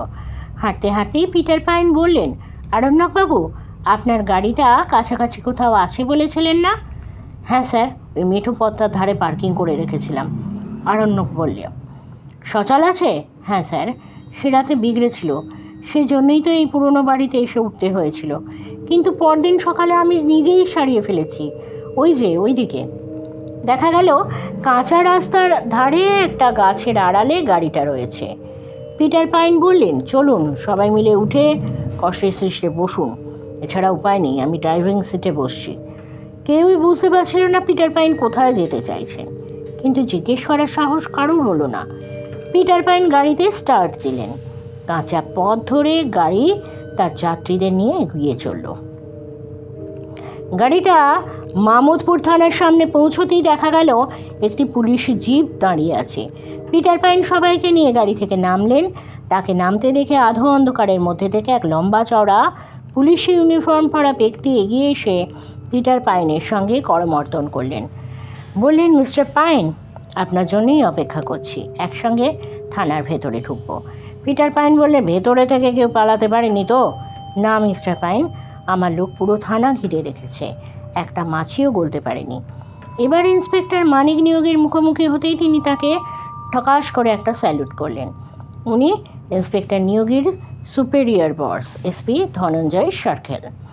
এরপর ওরা সবাই মিলে মামুদপুর থানায় ঢুকলেন। ওসি হারাধন জানা ভাবতেই পারেননি এমনটা ঘটবে, তার সব কুকীর্তি ফাঁস হয়ে যাবে। আর সামনেই সমস্ত থানা তল্লাশি করা হলো। পাওয়া গেল অনেক আপত্তিকর কাগজপত্র, যার মধ্যে প্রতিবেশী দেশের জঙ্গি সংগঠনের যোগাযোগের অনেক প্রমাণ রয়েছে। একটা ঘরে পাওয়া গেল অতুল কাপুরিয়া ওরফে আধার কার্ড পাসপোর্ট বানানো চক্রের দালাল হোসেন আক্তারকে, যে ভাঙা রাজবাড়ি থেকে দুই সঙ্গীকে সঙ্গে নিয়ে এসে এই থানার ভেতরে লুকিয়েছিল। ভাবতে পারেনি পুলিশ এসে এই থানা ঘেরাও করবে। যখন জানলো তার পালাতে পারেনি। গর্ত থেকে সাপ খুঁজে বার করার মতো তাদের খুঁজে বার করে হাতে হাত করা পড়ালেন পিটার পাইন। এইভাবেই ভাঙা হলো দেশবিরোধী দুষ্টচক্রের ঘাঁটি। এদের জেরা করে হয়তো এই চক্রের আসল মাথাগুলোর খোঁজ পাওয়া যাবে, কিন্তু এভাবে কতদিন নিরাপদে থাকবো আমরা? উপসংহার: পরের দিন দুপুরবেলা পিটার পাইন, জায়া, পারমিতা দেবী সেদিন লাঞ্চে স্বামীর বিজয়ের অনারে বানিয়েছিলেন special dish baked chicken with vegetable. ভাই রমাকান্ত আর ভাতৃবধূ তৃষাকেও আমন্ত্রণ জানিয়েছিলেন। খাবার টেবিলে ভুরিভোজ করতে করতে কেসটা নিয়েই বলছিলেন পিটার পাইন। বুঝলে ভায়া, দিব্যি একটা চক্র লোকচক্ষুর আড়ালে নদিয়ার সীমান্তের ওই প্রত্যন্ত এলাকায় গড়ে তুলেছিল জঙ্গি দুষ্কৃতীরা। ওই পরিত্যক্ত ভাঙা রাজবাড়িতে ওদের ঘাঁটি বানাতে সুবিধেই হয়েছিল। তৃষা বলল, যদি কেউ দৈবাত এসে পড়ে তার জন্য রাতের বেলা পিশাচ নাটকটাও রেডি করা ছিল, তাই না জামাইবাবু? হ্যাঁ, এভাবেই দিব্যি রাজবাড়ির ভূগর্ভে জাল আধার কার্ড পাসপোর্ট ইত্যাদি বানানো চলছিল। রমাকান্ত বলল, ওরা তো ঝিনুক ম্যাডামকে হাতে পায়ে পাচার করার মতলবও করেছিল। হ্যাঁ রমাম, এই দুষ্কৃতী জঙ্গি চক্র এইসব কাজ তো দিনের পর দিন করে চলেছে। যদিও আমাদের রাজ্য পুলিশ সজাগ আছে, সে কারণেই ওদের ধরা গেল, পিটার পাইন বললেন। রমাকান্ত বলল, সবচেয়ে আফসোস মামুদপুর থানার ওসি হারাধন জানাও অর্থের লোভে ওদের সঙ্গে হাত মিলিয়েছিল। সত্যিই আফসোস রমাকান্ত, আমাদের রাজ্যেরই এক শ্রেণীর মানুষ ক্ষুদ্র স্বার্থে আর অর্থের লোভে এই দেশবিরোধী জঙ্গিদের প্রশ্রয় দিচ্ছে। এই জন্য হয়তো আগামী দিনে আমাদের অনেক মূল্য দিতে হবে। তৃষা বলল, জামাইবাবু আপনি কি হতাশ হয়ে পড়েছেন? মোটেই না। বলতে বলতে পিটার পাইন সুকান্ত ভট্টাচার্যের সেই কবিতাটার দুটি লাইন উদ্ধৃত করলেন।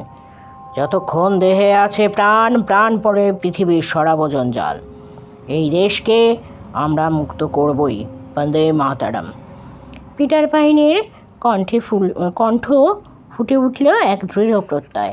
তার কণ্ঠস্বরে কণ্ঠ মেলালো অন্যরাও। এই ছিল আজকে আমাদের গল্প। কেমন লাগলো? আদতে যেটাকে আমরা ভৌতিক গল্প ভেবে ভুল করেছিলাম সেটি একটি রহস্য গল্প। আমাদের লৌকিক অলৌকিক বাংলা চ্যানেলে কথাই দেওয়া আছে, মাঝে মাঝে রহস্য গল্প আসবে, সত্যি ঘটনা, ভৌতিক ঘটনা এবং ভুতুড়ে গল্প সবই আসবে। একই ছাদের তলায় এত কিছু। তবে হ্যাঁ, আজকের ভিডিওটা ভীষণ দীর্ঘায়িত হয়ে গেল। যারা ধৈর্য ধরে শুনছেন তাদের অজস্র ধন্যবাদ। আপনারা এইভাবেই আমার পরিবারের অংশ হয়ে থাকুন। ভালো থাকুন, সুস্থ থাকুন। আমি সুদেষ্ণা আজ আর বেশি কথা না বাড়িয়ে বিদায় নেব। তার আগে বলে রাখি, অবশ্যই ভিডিওটাকে লাইক করবেন, চ্যানেলটাকে সাবস্ক্রাইব করবেন এবং অল বাটনটা প্রেস করে আমার সঙ্গে থাকবেন, সমস্ত নোটিফিকেশান যাতে প্রথমে পেয়ে যান। শুভরাত্রি, বাই।